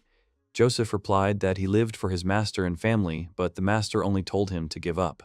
The master said that the count would be pleased with the sword. He noticed that the young man looked just like Patrick and asked if he felt the same. He said not to be so gloomy and that one day Master Lutz would make a personal sword for us too. Joseph suggested that the master add magic to the sword, but he apologized and refused. The master said that the young man would be able to do it himself when he trained and became a master sorcerer. He was reminded that he was the apprentice of a great sorcerer and must take care of his own property. The master sat in his workshop and lamented that he had no motivation left at all. He thought that after the great sword, touching ordinary blades did not inspire him at all. Gelhard felt ashamed of his thoughts, deciding that if the count was pleased with the sword, then that was quite enough. At the reception, one of the guests admired the count's sword, calling it a fine work with the name Demon's Lament. The count replied that he had never used it, since fighting was not for aristocrats, and weapons belonged on the wall. He mentally apologized to the master because he had abandoned the sword, causing it to rust, and asked for forgiveness. The old man cried out that there would be no forgiveness for them. He screamed "no" in despair as he realized he was stuck in his room, lost in fruitless fantasies. Gelhard ordered himself to forget about the sword, breathe fresh air, and accumulate energy to create a new blade. He decided that he would make a plan for a sword that he would definitely make one day. The master thought that it would be a sword. After all, Gelhard is not getting any younger and the blade should be elegant, but practical. The old man wondered how he could create a sword similar to the one that had appeared in his imagination. He suddenly heard some noise. Gelhard realized that the sound was coming from the yard. Gelhard saw a young man looking at him. The man asked why Gelhard had that expression, as if it was funny that he was swinging a sword. He just had that idea. The count said that the old man had made an excellent sword and thanked him. The master replied that the man did not need to thank him. The young man admitted that the sword was so good that he wondered. He asked himself if he could be proud of it just by owning it. The count asked him if he should learn fencing. After all, as he himself said, a sword is not just an ornament. It was like being pleased with a sword without taking it out of its sheath. He compared it to the stupidity of bragging about one's wife's beauty without talking to her. Suddenly, the master asked for forgiveness. He admitted that he had behaved like a snob. The count replied that he had no objection. He reminded the old man of his own words, "The sword must be in the hands." The count said that he wanted to know more about this sword, otherwise he could not be considered its owner. He noted that the sound of the sword sounded pompous, and that it seemed to him as if the sword was complimenting him for the swing. Gerhard replied that this was one way of thinking, but that there was no better tool for learning. The count wanted to try a few ideas, asking what Gerhard would say, who told him to hold the sword with a two-handed grip. The young man was surprised to think that a great sword could change a person's attitude. Gerhard noted that Rutz had made a good sword. Gerhard thought that Rutz himself had destroyed his anxiety when he suddenly laughed, surprising him. The old man was so carried away by the training that he saw how bad the count was, and said that it was enough for today. Gasping for breath, the warrior thought that not yet he wanted to be recognized by the sword of the crying demon. Gerhard didn't expect the count to change so much. He suggested starting with creating a strong body, and the young man apologized, to which the old man replied that it was no problem. The old man thinks that the count wants recognition of the sword, and he wonders what happened to the man who got the sword in the same way. Gelhard wondered if his opponent was using that legendary sword now. The warrior screamed furiously at the monster to shut up and charged. The monster laughed maliciously. He said that if the swordsman broke his sword, then he was finished. He couldn't believe how strong this orc was and that he couldn't defeat him. The warrior dropped the piece in despair. The hero realizes that the orc is twice as strong as the other two mutants and declares that he cannot defeat him. The monster pointed out that the warrior had another sword. He ordered him to pull it out, otherwise he would cut him in half. The warrior hesitated, for he had never wanted to use this demonic sword in battle. But he realized that he would die here if he did not. When the warrior finally drew the shining blade, the monster exclaimed in amazement what an incredible sword it was. The hero realized in horror that he was right. That damn woman was standing next to him and smiling ominously. She whispered something in his ear. The man thought she was cursing him. The orc asked if this was the best the warrior could do. The man didn't understand what was happening. He asked the orcs if they couldn't see the woman. The warrior couldn't believe why the sword's curse didn't work on them. The orc said it was a pity to destroy a warrior so easily and prepared to attack. The orc leader swung his sword, shouting that he would kill the man and take his sword for himself. The warrior looked at the orc in shock. He killed himself and for some reason died with a smile. The other orcs didn't understand what had happened. They wondered if it was the sword that had caused their comrade to commit suicide. The frightened orcs decided that the warrior's sword was cursed and began to flee in panic. The man thought that even the enemy's minions had fled. He realized that the enemy's strength was more than real. The warrior wondered what had happened to his enemy. He could not understand what this strange sword was and whether the enemy was really dead. The Lord asked in bewilderment if it was really a giant orc, and if it was a mutant. The man said he didn't remember mentioning mutants in the request. Gelhard replied that if they had written the truth, no one would have come for fear of a powerful enemy. Lord said that something like this must be done to prevent it from happening again, and he apologized to Ricardo for having to deal with it. Ricardo asked what had happened to the Count today. He noticed that he usually listened to his reports with the interest of a child waiting for a fairy tale. The young man wondered if the Count's behavior was connected to the unfamiliar sword at his side. The man asked the Count with dignity how he had killed the monster. Ricardo said that when he was cornered, he resorted to the demonic sword. It manifested the magical power that Gerhard had given him. The man explained that the orc was immediately enchanted by the sword, after which he killed himself. The Count asked Ricardo doubtfully if he could even swing the sword. He asked if he had anything else to say. Ricardo shouted to his lord that this power was a real curse. He added that the orc who committed suicide was smiling. Everyone was shocked to see the dead orc. Later, the elder turned to the master and said that he felt uncomfortable talking about the sword he had given him. The man was shaking with fear. He was afraid of his sword because when he draws it, it instantly fascinates both people and demons. Those standing next to him visibly tensed up, and the man continued to tell that the blade was capable of wounding not only enemies, but even allies. The demonic sword could harm its owner. The man with the beard could not stand it and raised his voice at the narrator, because he already understood everything. He menacingly reminded that, no matter how the circumstances turned out, the place had saved the man's life, and it was impolite to call him demonic and terrifying after that. His indignation knew no bounds. He continued to scold the knight. He tried to convey that it would be right to thank the weapon first. The knight was shocked. Did this old man really want to force him to express gratitude to the sword? The king, listening to their squabble, exhaled heavily, but he also expressed his agreement. He took his blade out of its sheath. For him, the sword is the link between life and death, and therefore the swordsman should be grateful to him. The ruler himself expressed gratitude to his war weapon. The knight did not understand their views. He himself considered the sword just a tool. The old man explained to the young man that the craftsmen put their soul into making the blade, and the warriors trust it with their lives, so it could not be just a tool. All four were in the throne room. After the old man spoke, he proudly folded his arms across his chest and turned his head away from the knight. The king only sighed. The knight thought hard about why there was such a tense silence. It even seemed to him that perhaps he had gone crazy. But then he rejected this thought, however. Everything seemed too strange. He was confused by how emotionally attached everyone was to their weapons. The king broke the silence and turned to Ricardo. It seemed the boy had no connection with his sword. The ruler decided that it was bad for the sword to be without a name. He asked the young man to give him a suitable one, and then he would have a chance to get the blade. He could have received the name from the swordmaster himself. His Highness asked Gerhard to write him a letter of recommendation. Ricardo still didn't understand why a name was needed, but in response he received an even more extensive explanation. The sword is the spirit of the swordsman, and with a good name its shine becomes brighter.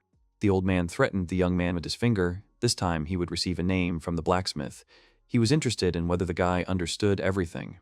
The young man went to look for the destination, looking at the map, at the same time thinking that there was something wrong with everyone. They looked like fools with swords, as if they were controlled by the weapons themselves. He did not understand it at all.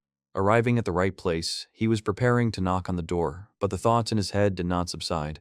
He also liked blades and even had a collection, but treating them like people was definitely not for him.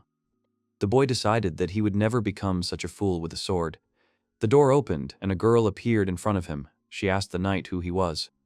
The young man found it very beautiful, but only asked out loud if it was the workshop of Master Rutz who had created his sword. The mistress's eyes widened as she looked at the blade. She turned and shouted into the house, telling Lutz that the sword had returned home and its owner, the hero, was present. Ricardo was surprised to see the master. He turned out to be younger than expected. The master was delighted when he recognized his weapon. The blacksmith immediately understood the reason for the visit. He was required to give a name to the sword that carried the curse. The girl added on her own, if they saw an orc with the same expression on his face, who decided to end his life, she would be shocked and traumatized. The men did not understand the meaning of her words at all. Ricardo claimed that he had never seen such a horrific death before. The blade was even capable of causing its owner to hallucinate. The master had created a truly terrible weapon. Lutz felt awkward. He felt embarrassed when he was praised like that. The young man grabbed his head. It was not a compliment. He did not understand what was wrong with this blacksmith. He turned out to be as stupid as everyone else. The girl asked the man about his hallucinations, what kind they were. The knight said that it was a woman and that his imagination did not belong to him. The master knew this, and his companion asked him to tell her more. The guy had nowhere to go, and he said that as soon as he pulled out his sword, something sweet smelled in the air. The next moment he noticed a girl standing behind him. She was bleeding. The knight found her very creepy. Ricardo felt that if he let his guard down for just a moment, he would be cursed to die. The master replied that he had thought so, about the girl spilling blood. The blacksmith suddenly had an idea. It seemed he had come up with a suitable name, but the girl did not let him finish the thought. In her opinion, something similar to Bleeding Girl might have come to mind. The guy listened to their squabble with a sullen look. The master was upset that his companion did not give him a chance, but the girl remained categorical in her decision. She was almost certain that if Lutz said the name, their ears would immediately wither. She took the sword in her hands and repeated the knight's own words about visions of a sweet-smelling woman. It seemed he meant that this weapon was a girl. The young man, looking at her, thought that even a beauty treated a sword like a person. But could it really have sexual characteristics? Then she suggested the name Sububaki, camellia, which is the name of a flower, so it was perfect for a woman. Ricardo thought about the proposed option, but it sounded too elegant for a demonic sword. Lutz disagreed. The camellia was a flower that shed its petals whole, not one at a time. He believed that the flower's grace was a perfect match for the beauty of this blade. He then asked the knight if he had any other suitable ideas, but nothing in particular came to mind. Probably camellia was a good fit. The blacksmith took the sword. The name was decided. Now it was necessary to write it down as soon as possible. The guy tried to stop him. He shouldn't have pulled out the weapon so recklessly. It can only be kept in special conditions. The young man handed the master a special object, but the guy did not accept it. He was sure that the blade would not harm him. The knight doubted it, because how could the blacksmith know for sure? However, Lutz assured him that it was because he had created it. Ricardo was angry at the strangeness of the people here. He didn't understand why they all loved and believed in the demonic sword more than he, its owner. The blacksmith picked up his hammer to begin work, but stopped. It became clear to him that the blade was definitely under great pressure. A terrifying image of a woman appeared behind him. She stretched out her hands to the man's neck. The blacksmith, without even looking back, immediately felt the girl behind him. If he looked back at her, he would be strangled immediately, or he would do it himself. However, despite everything, the master was not afraid of her. but even felt gratitude. The woman saved Klaus's life and brought Lutz all sorts of connections. It was with her that it all started. He thanked her again. All the bloodstains and the sinister look disappeared from the girl's image. The blacksmith understood that she had come a long way, and as a sign of his gratitude, he bestowed upon her the name Sububaki. He carved the characters into the hilt of the sword. After this, the knight was about to leave the house, and as he was leaving, the blacksmith asked if the young man was going to use the blade in the near future. The answer was yes, because he had been tasked with exterminating werewolves. The man had heard of Master Ricardo's abilities, so he handed his sword over to him with a clear conscience, but with a request to be nice to her. The knight nodded quickly. Walking away from the house into the forest, the young man exhaled. The words about being nice were spinning in his head. He still treated the weapon with caution. After all, it was a demonic sword. It was unlikely that it could be tamed by simply giving it a name. It seemed to him that the best solution was not to pull out the blade at all, but the monsters looked quite frightening. This time there were 5 werewolves. It would be difficult for the knight to deal with them all at once. The boy again came to the conclusion that it might be better to take out the sword, although there was still a chance that he would be at an even greater disadvantage because of the blade. One of the monsters noticed him and immediately attacked, waving its huge, clawed paws. Ricardo flew to the side, managing to react to the blow, but he realized that he was surrounded. The young man found himself in a situation that forced him to use his sword, and while he was thinking about what to do, the werewolf attacked again. The boy remembered the words that a swordsman should be grateful to his weapon. The werewolves attacked more and more. Another attack wounded the knight. The sword is the swordsman's soul. If you give it a good name, it can shine. The guy was surrounded on 3 sides. He was still hesitating, not knowing what to do. He considered himself different from all those fools who loved swords. He could not blindly believe in it. Doubts tore his mind apart. However, the next moment the decision was made, the man drew his blade and called him by name, commanding him to cast a curse on the monsters. Suddenly, their behavior began to change. The werewolves threw their heads back, uttering heart-rending cries of pain. They tore their muzzles with sharp claws. They bit into each other and tore flesh. The young man was horrified by what was happening. All the wolves were dead. They had wounded themselves and then killed their own comrades. The only one of the monsters managed to stay alive. He attacked the knight standing nearby. The guy had to react immediately. He swung to strike. With one swing of his sword, he cut the monster in half. The guy himself did not expect such an effect. Apparently, this was Tsubaki's true power. At these words, the image of a demonic woman appeared behind him. The girl turned to the swordsman, asking if she was really strong. Her face looked quite sweet. Big, beautiful eyes. A slight smile. The previous frightening appearance disappeared without a trace. The whole situation gave Ricardo an inner turmoil. He is a swordsman who was called a hero by many. All his achievements up to this point were due to his own skill. No matter how good he was at wielding weapons, he lacked emotion. But now, everything in his head had changed. The situation had left a mark inside him. Meanwhile, in the castle, the old man was worried that the words he had spoken to Ricardo the other day had been too unreasonable. After all, he understood that the boy was not his subordinate or student. His interlocutor tried to smooth over the indignation. According to him, everyone wields a sword in their own way. The old man had the right to give his assessment. The young man asked the master not to worry. Apparently, Ricardo liked his sword. He added that the knight was resting at the inn after the mission and offered to come and visit him. They really decided to drop in on the visit. The old man enthusiastically noted that the young man was noticeably surprised. Did something really happen on the mission? Ricardo slept on the bed hugging his weapon. The guests found similarities to what would happen if a girl were lying next to him. Subaki go again. Gerhard relaxed. Now the guy was like one of those sword fanatics. He definitely didn't want to become like him. People always have ups and downs. When someone was in the spotlight, some found themselves out of it and therefore went into the shadows. Gerhard was sitting at the table, holding a mug in his hands, and there was persistent knocking on his door, looking for a man. The old man opened the door. He recognized the man standing in front of him. It was Barubas. The master asked the guest what he needed. The man showed Gerhard a box at his feet. It turned out to be 10 daggers, ordered earlier. The blacksmith had only recently finished with them and decided to bring them in right away. The master thanked Barubas for his service and then asked him to deliver the order to Josel. Then the man handed the blacksmith his payment, 10 gold pieces, and specified that it could be checked. However, after some time, Gerhard noticed something strange. The guest did not leave. He once again reminded the blacksmith about the work done, and that now he could go home. Barubus hinted that the dagger did not hurt him either. The man also added, "Didn't the Count ask you to give him a gift? Because there was a rumor that the hero often took credit for his achievements. After all, if a man took credit for something, he should be rewarded." The blacksmith believed that he was impatient to receive his sword, but the old man thought otherwise. It was Barubus who was impatient. Gerhard told how Ricardo had received his sword so that he would not need a new one for some time. This disappointment struck the blacksmith to the very heart. While another of the master's subordinates was busy with the box, the two continued to talk, the man asking the old man how long this would last, but the answer was disappointing.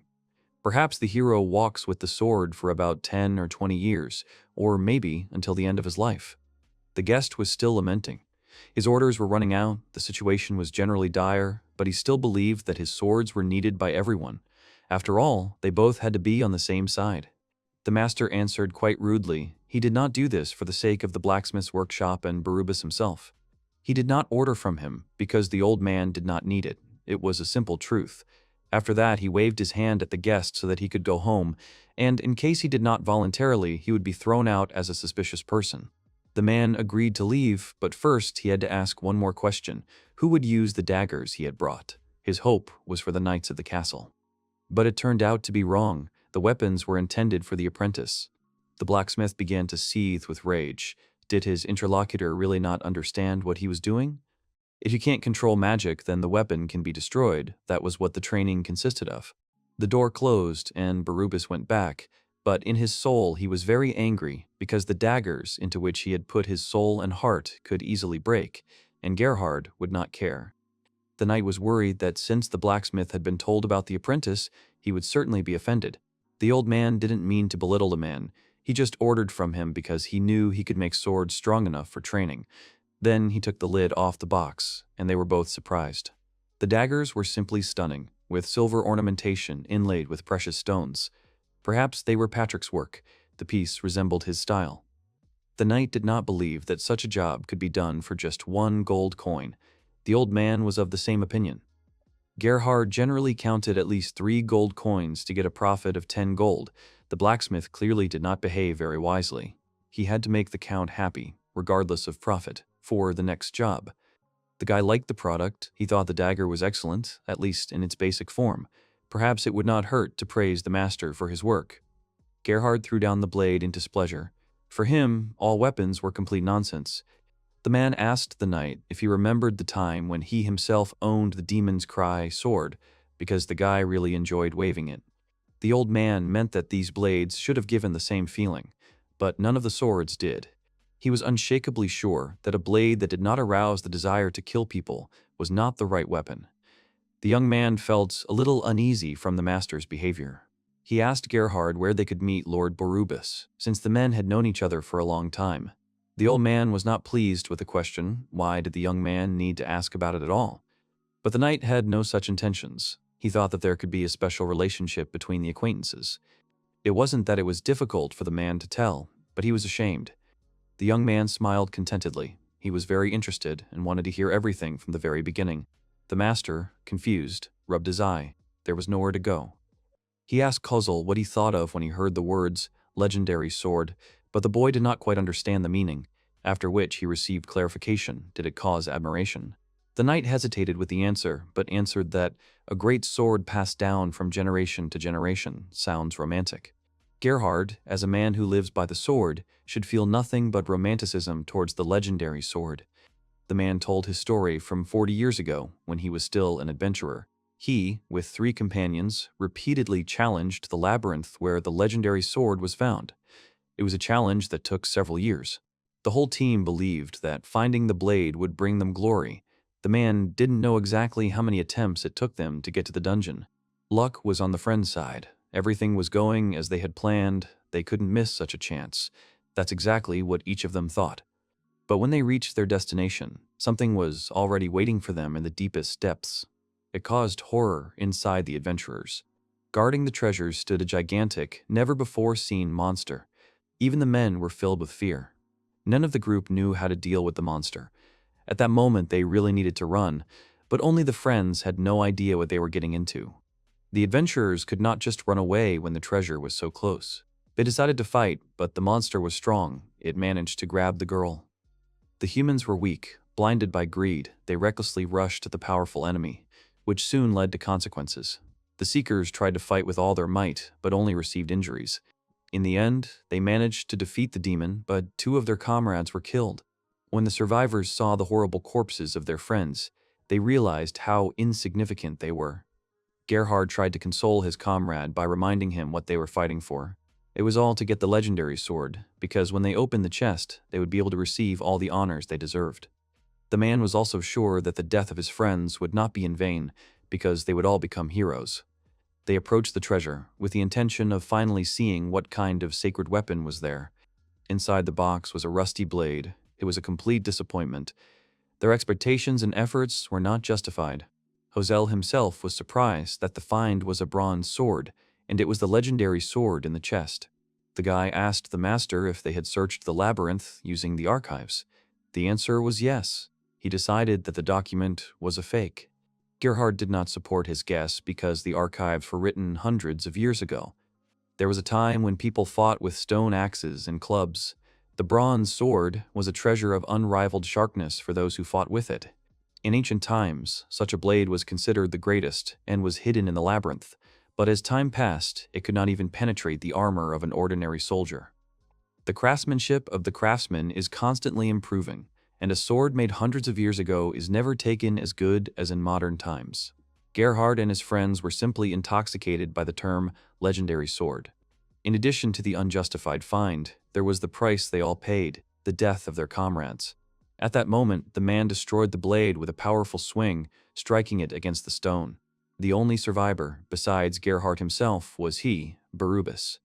After this incident, both men left the adventurer profession, and the friend became a blacksmith. And the old man became an apprentice to the sorcerer, and they each chose their own path, based on their bitter experience in the labyrinth. Barubas thought it didn't matter how much time passed. The legendary swords in the labyrinth couldn't be that bad. If you master the technique, you can make a weapon that will scare people hundreds of years from now.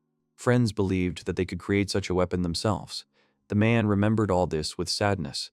He rose from the table. It seemed to him that he had gone too far. Josel, however, saw it quite differently. The young man briefly noticed the reason for the master's passion for making weapons. Master Barubas had the same enthusiasm as the old man. The man only chuckled that perhaps it was like that 40 years ago. The old man also added that gradually his friend forgot how to hone his skills and turned into a boring man who produced only simple things. All he cared about was protecting his master's position. The man was angry. Could this really be the legendary sword? Barubas was furious. He tried to shake out information about the guy who made the blade that the Count was obsessed with. But the man knew nothing. He didn't think that any of the craftsmen could even know such a person. The young man reminded the blacksmith that everyone was going to the guild meeting. If he was late, then he would definitely lose his place. At the meeting, the chief foreman suggested, as usual, to begin by deciding on the distribution of work. They already had a large order from the order, and therefore, this month, everyone gathered will have to work together on this work. Barubas folded his arms in displeasure. After all, it was he who always dealt with the Count's affairs. Someone had taken them from him, and for a man this seemed unforgivable. The other craftsmen were quietly talking among themselves. Someone heard that Barubas had lost his job with the Count. Ridicule was heard from all sides. People were openly making fun of the blacksmith because he had lost his job because of a stranger. And yet everything was in his hands. The man felt pain in his chest.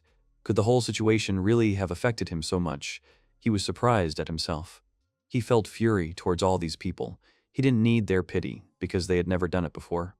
The blacksmith was shivering. Another master asked him why the man was suddenly sweating, because his reaction was strange. He replied that there was nothing to worry about, everything was fine.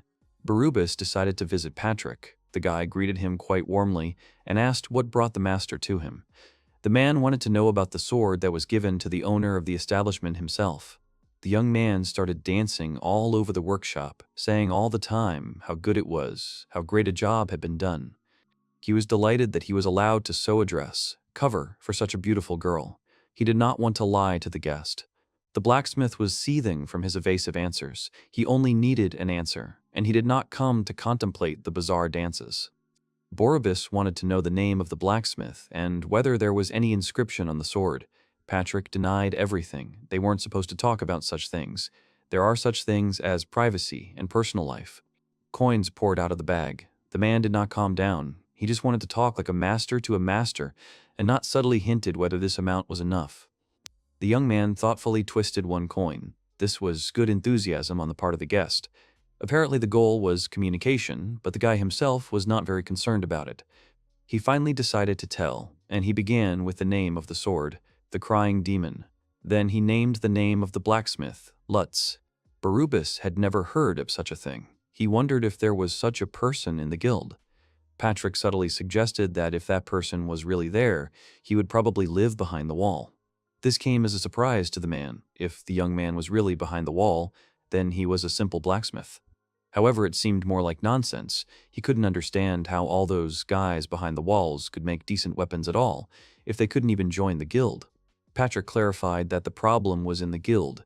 Then he asked Borubis what the point of their existence was. The man was surprised by such a sudden change. The blacksmith had to explain that the guilds existed to stabilize the distribution and sale of raw materials. They also protected and trained craftsmen. Borubis himself benefited. The guy agreed, but the last point was questionable. The man chuckled. Wasn't protecting and training new masters the most important thing? The young man was busy counting coins. He believed that it was not about protecting artisans. Perhaps the system was not aimed at protecting artisans, but at protecting masters. The guild system had a limit on how many people could become masters. This could mean that anyone who did well would immediately threaten the master's position. Borubis was getting nervous. Patrick continued to reflect that the master, who had difficulty handling an experienced apprentice, told him to go to training, and for many years the master himself remained in the dark. The boy thought that Lutz was a good apprentice who was kicked out of the guild. The blacksmith found this funny. The young man did not really believe his words. In his opinion, Borubis was too frivolous with his students, despite the fact that he talked about his secret methods, but was in no hurry to teach them. The man considered this an unnecessary way of caution, because the leak of technology threatened the collapse of his workshop. Patrick suddenly came very close to the master's forehead. He repeated the words about training artisans. Was that the meaning of the guild's existence? He was right about that. Borubis's words did not correspond to his own principles, which made the young man doubt the meaning of the guild's existence.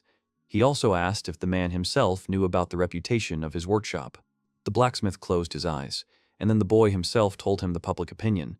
Many believed that he did not train new apprentices, and therefore there would be no future. People considered the establishment a graveyard of artisans, and there were many such rumors. The master became increasingly uneasy. He felt both anger and annoyance at the same time. The pain in his chest returned, and he denied everything, calling it a lie, because he was making sure his apprentices were well fed. The pain intensified. The man began to tremble. He was confident in his attitude. The manifestation of his care consisted of good payment and training of skills of new future masters.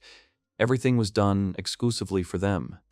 Patrick was taken aback by this reaction, but quickly found a way out of the situation, brushing it all off as mere rumors. He turned away from the guest, throwing him words about his hope that everything would be fine, and not just fine, but better than anyone else. Borubis was still shaking, wondering who could have spread such information. A fictitious name, Graveyard of Craftsmen, was spinning in his head. Because of this, his 40-year reputation was considered a graveyard. He was determined not to put up with this quietly and called Wilson. The boy came quickly to the call. Of all the blacksmith's apprentices, this one was considered the best. The man asked him to put all his skills into creating a new sword. The young man was interested in who the blade was intended for. He needed to know more about this. The teacher refused. The weapon was not for sale. Borubis decided to make it a test, to see if the student could pass the exam for promotion. Other workers also heard their conversations. The boy got the meaning of the master's words. He assured him that he would show his best blow and hurried away. The other apprentices were surprised that all restrictions had been lifted. They discussed what had happened to Wilson. The boy was not getting any younger, and now their master had finally decided on a successor. Some thought they would be held forever, with no freedom of choice. Borubis silently thought about his 40 years of sword fighting, the skills he had cultivated now embodied in the flesh and blood of his students. He wanted to believe that his students would be able to prove to him that all those years had not been a mistake. Wilson was working hard on the task, and his colleagues were discussing during the lunch break whether the master and apprentice would even take on the task. It was unknown, but there was an opinion that he would complicate things again and make it so that he would lose. A few days later, Wilson finished and hurried to report to the teacher. He did everything he could with this technology and asked to take a look. The blacksmith held the beautifully crafted sword in his hands with satisfaction. The apprentice was worried about his opinion, but the reaction remained unclear. The master tightly closed his eyes. At that moment, Borubis knelt down, still holding the blade raised. The boy was afraid that something had happened to him. The man raised his head. His whole face was filled with tears. He was smiling. The young man was trying to find out if everything was okay with the teacher and what quality the work was. The blacksmith praised the apprentice. The blade came out very well. The young man did very well what he told him. But there was something else with the sword. It was simply useless. Everything was standard, without any individuality, a sharpened iron rod, just a copy, an improved version. The student was shocked. Borubis lamented that the nickname given to his workshop was entirely true. It turned out that he really only trained mass producers who did what they were told. He asked his apprentice for forgiveness and promised to teach the boy and the others all his skills from now on. Wilson didn't understand what was happening. The man then explained the next steps. The student would have to test his sword again for strength and present it at the next meeting so that he could officially become a master. As soon as the young man received the Earl's seal of approval, he would immediately become the next master of the workshop. The blacksmith encouraged him as best he could, but Wilson himself was delighted with such an unexpected change.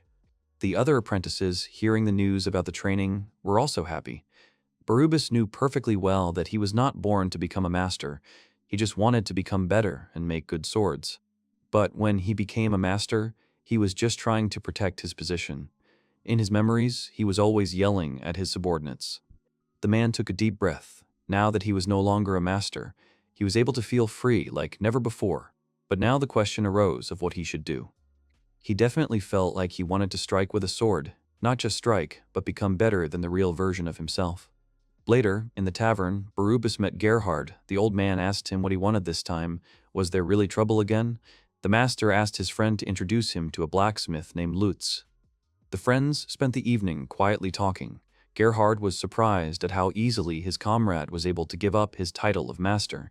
He said that he was too stubborn. He should have done so long ago. The man, contentedly drinking from his mug, assured that he had not retired yet either. The old man chuckled. For an apprentice, this was not good. He was still sure that his friend had called him because of the troubles that had arisen. Borubis repeated again what he had already asked. He wanted to meet Rutz. His interlocutor was taken aback. He was clearly surprised. The image of a young man appeared in his memory, and he began to worry in general, wondering if the blacksmith had decided to hand the boy over to the guild, or something like that. The master hastened to assure that the option with the guild definitely had nothing to do with it. His only interest was in the meeting. The man needed to learn blacksmithing from him, and his friend's face reflected complete incomprehension. He honestly didn't understand how it was supposed to be. His comrade wanted to gain new skills after he left his post, and apparently the master expected that he could just come to him and Rutz would teach him just like that. Borubis punched himself in the chest. He was ready to offer to teach his own skills in exchange. Perhaps this would interest the young man a little. Gerhard considered Mr. Lutz to be quite young, and did not understand how it was possible to bow down to him at their different ages, but the master did not care. The blacksmith was having fun. They became masters at the age of about 20. When young apprentices shouted at them, the old man was pleased. It seemed his friend had prepared thoroughly. After this, the old man agreed. He himself would go and ask the young man for cooperation. The master completely relied on him. Later, the men went to visit Rutz. The guy was smiling radiantly. He did not expect that he would be offered a technical exchange. Gerhard asked again if the guy was really ready to make such a deal, since he could lose his own equipment if he made the deal. The young man scratched his head and answered. His problem was that he couldn't do business within the city walls. There was no point in him having a monopoly on technology. Besides, he was interested in Borubis's skills. The man was delighted. He was fired up by the thought that he could be useful and promised that he would spare no effort to tell all his knowledge. The guy thanked him but added something else. He seriously considered himself to still be the best when it came to spreading information on how to make a sword. The guests pondered his words. The old man even admitted that the blacksmith had achieved great success. Barubus rose from the table. With a bow, the man asked Mr. Lutz to teach him the instructions. The guy extended his hand, for him too. This was a mutually beneficial cooperation. They shook hands in honor of the agreement. 2 swords were made. The first one turned out to be too strong in terms of magical power. The second one, on the contrary, was too weak, and the magical power did not take hold. The boy apologized as soon as he was put to practice on the invested knowledge, and the dagger and the gem were broken. Gerhard burst into laughter at the situation. He encouraged the disciple not to worry. Jewels are expendable for a practitioner. From now on, he would have to turn dozens of such stones into dust. The old man was already shouting at Josel not to be afraid, no matter how expensive the jewels were. They were just stones. If he was afraid, it meant the young man had no place in the ranks of the masters. He asked him not to be afraid and not to give up. A few minutes later, the young man made another blade. Literally, with his last strength, the teacher thoughtfully examined the product to check. He poked it into the object, and it gradually began to smoke. Suddenly, a bright flame of fire flared up after the touch of the weapon. The master was pleased with the student. He managed to create a fire dagger. However, if it takes a long time to light it, it is unlikely that such a weapon can be used in combat. The old man would not do such a thing. The old man told him that fire can only be applied to one dagger. There are many adventurers who would like to try this. The fire attribute is the most universal. On sale, this cost as much as 15 gold coins. Josel was surprised. It was quite profitable. The man laughed and explained that in order to make money on the spells, he might need 2 or 3 more, but for now, the guy didn't need to think about it. Then he reminded the guy that the training was not over yet, and he needed to continue. Watching the apprentice work, Gerhard thought that it was time to simply hammer the skills into him. In his opinion, a diligent person could learn. His gaze went to the window. The question was spinning in his head. Was he doing it right, unlike Josela? I wanted to see how well Barubus could master new skills, and the master, meanwhile, studied diligently, carefully observing Lutz's work. The powder used to make swords is called tamahagane, which is directed, beaten, and straightened. The rolled tamahagane is bleached with a mallet into 2-centimeter squares and split into small pieces. For the core, choose soft iron with a low carbon content, and for the skin, hard. Then the steel is piled up and cooked. The selected tamahagane is piled up on the lever plate. The processed steel balls are also piled up on the plate. Then, everything is heated together and folded into a single lump. The edge is rubbed to remove impurities. A notch is made with a hammer, then turned over and struck again. This process is repeated about 8 times for wrought iron and about 15 for leather.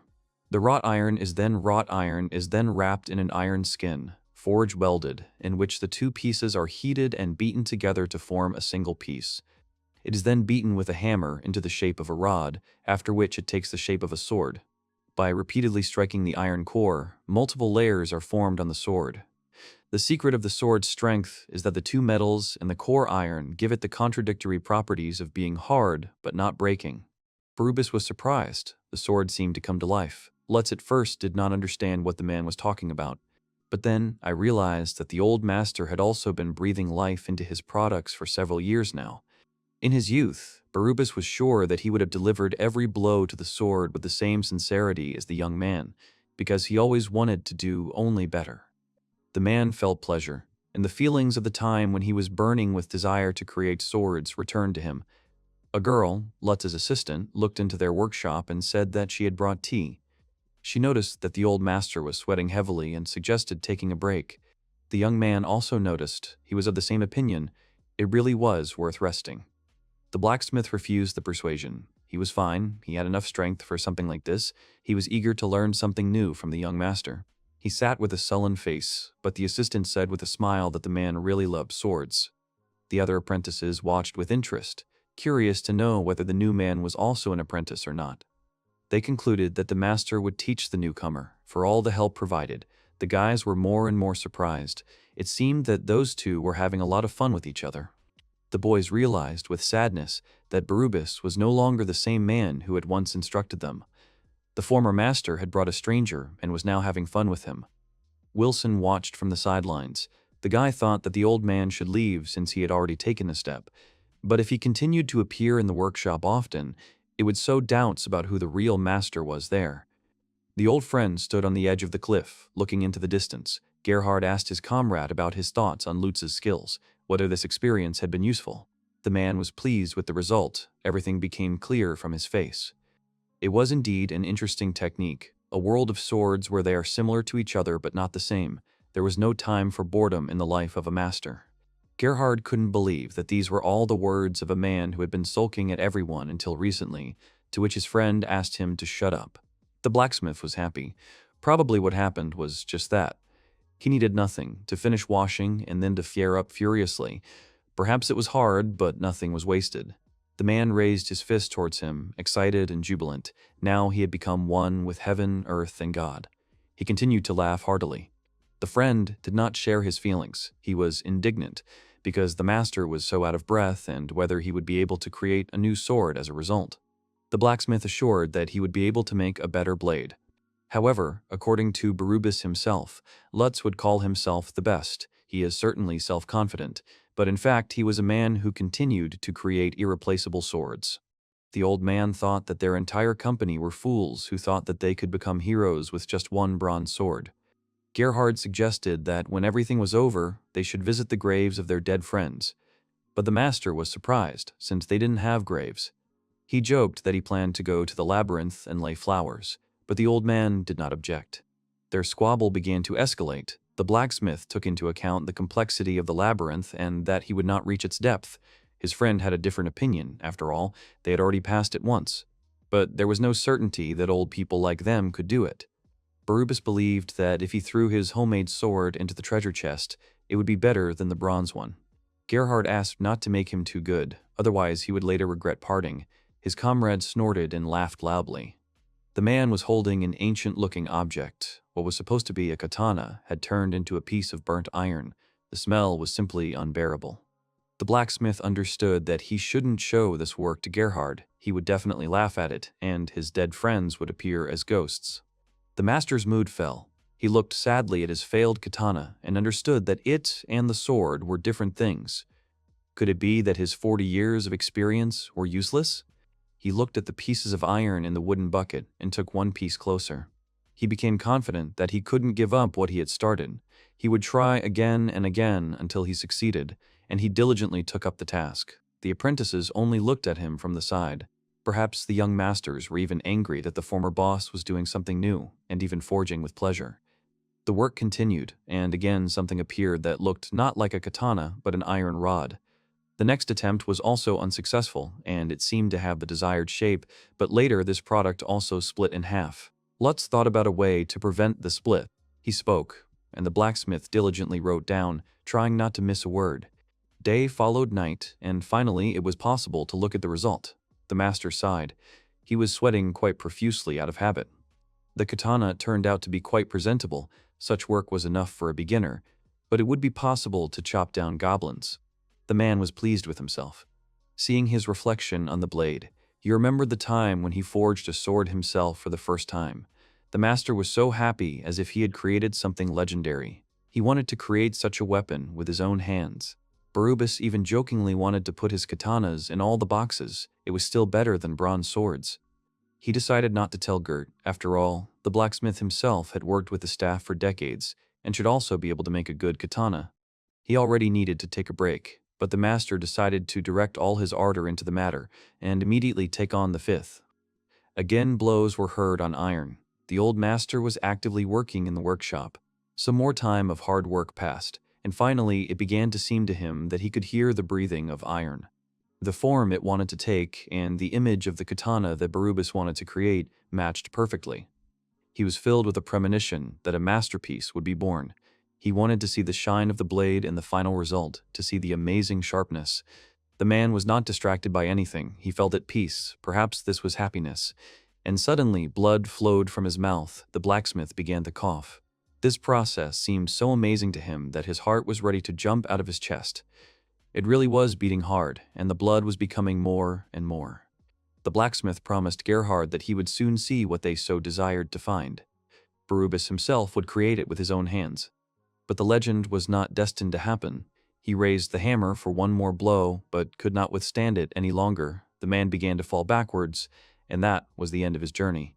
Many people came to see off the former master, both friends and former apprentices.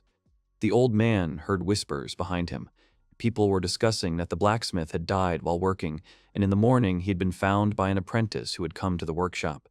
The girl brought flowers to Barubis to honor his memory. The man rested peacefully in his coffin. Although his parents did not want it, he remained a blacksmith until the very end. Flowers were released into the river. As tradition dictated, the man had died forging a blade.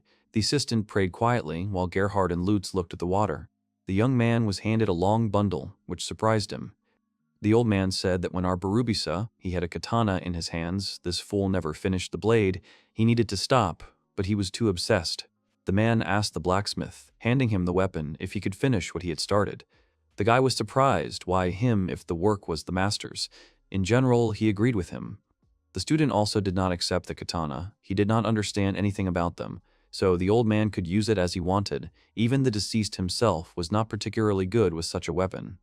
The old blacksmith wanted with all his heart to see the job through to the end, but it didn't work out, and partly it was his fault.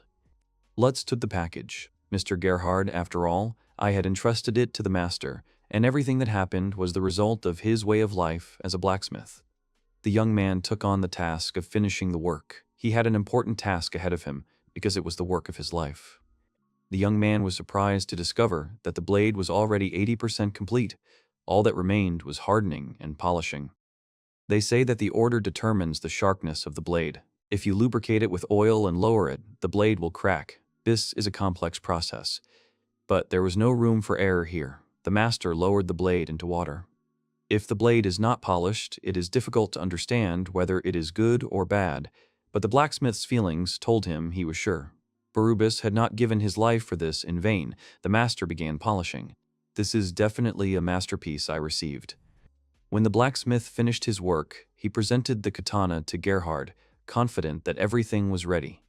He also wanted to give the weapon a name. The girl suggested the name Itetsu, and her interlocutors asked her what it meant. She explained that the designation was the saying, "A sword that thirsts for power, forged by a man who also thirsts for power." The old man held the weapon confidently, looking at Itetsu with good nature. He liked it and promised his friend that he would now always use it as his favorite sword. The blade turned out to be heavy. The craftsman made it too long. The old man imagined how his friend would laugh at his problem and suggest that he lighten the sword and make it shorter. He brushed his thoughts aside, as if telling the image to shut up, since the weapon was already completely his. The old man will never allow it to be shortened. His body just needs to get used to the blade. Gerhard was wondering where he could find a suitable place for training. A rock appeared on his way. He was surprised and decided to continue searching in another place.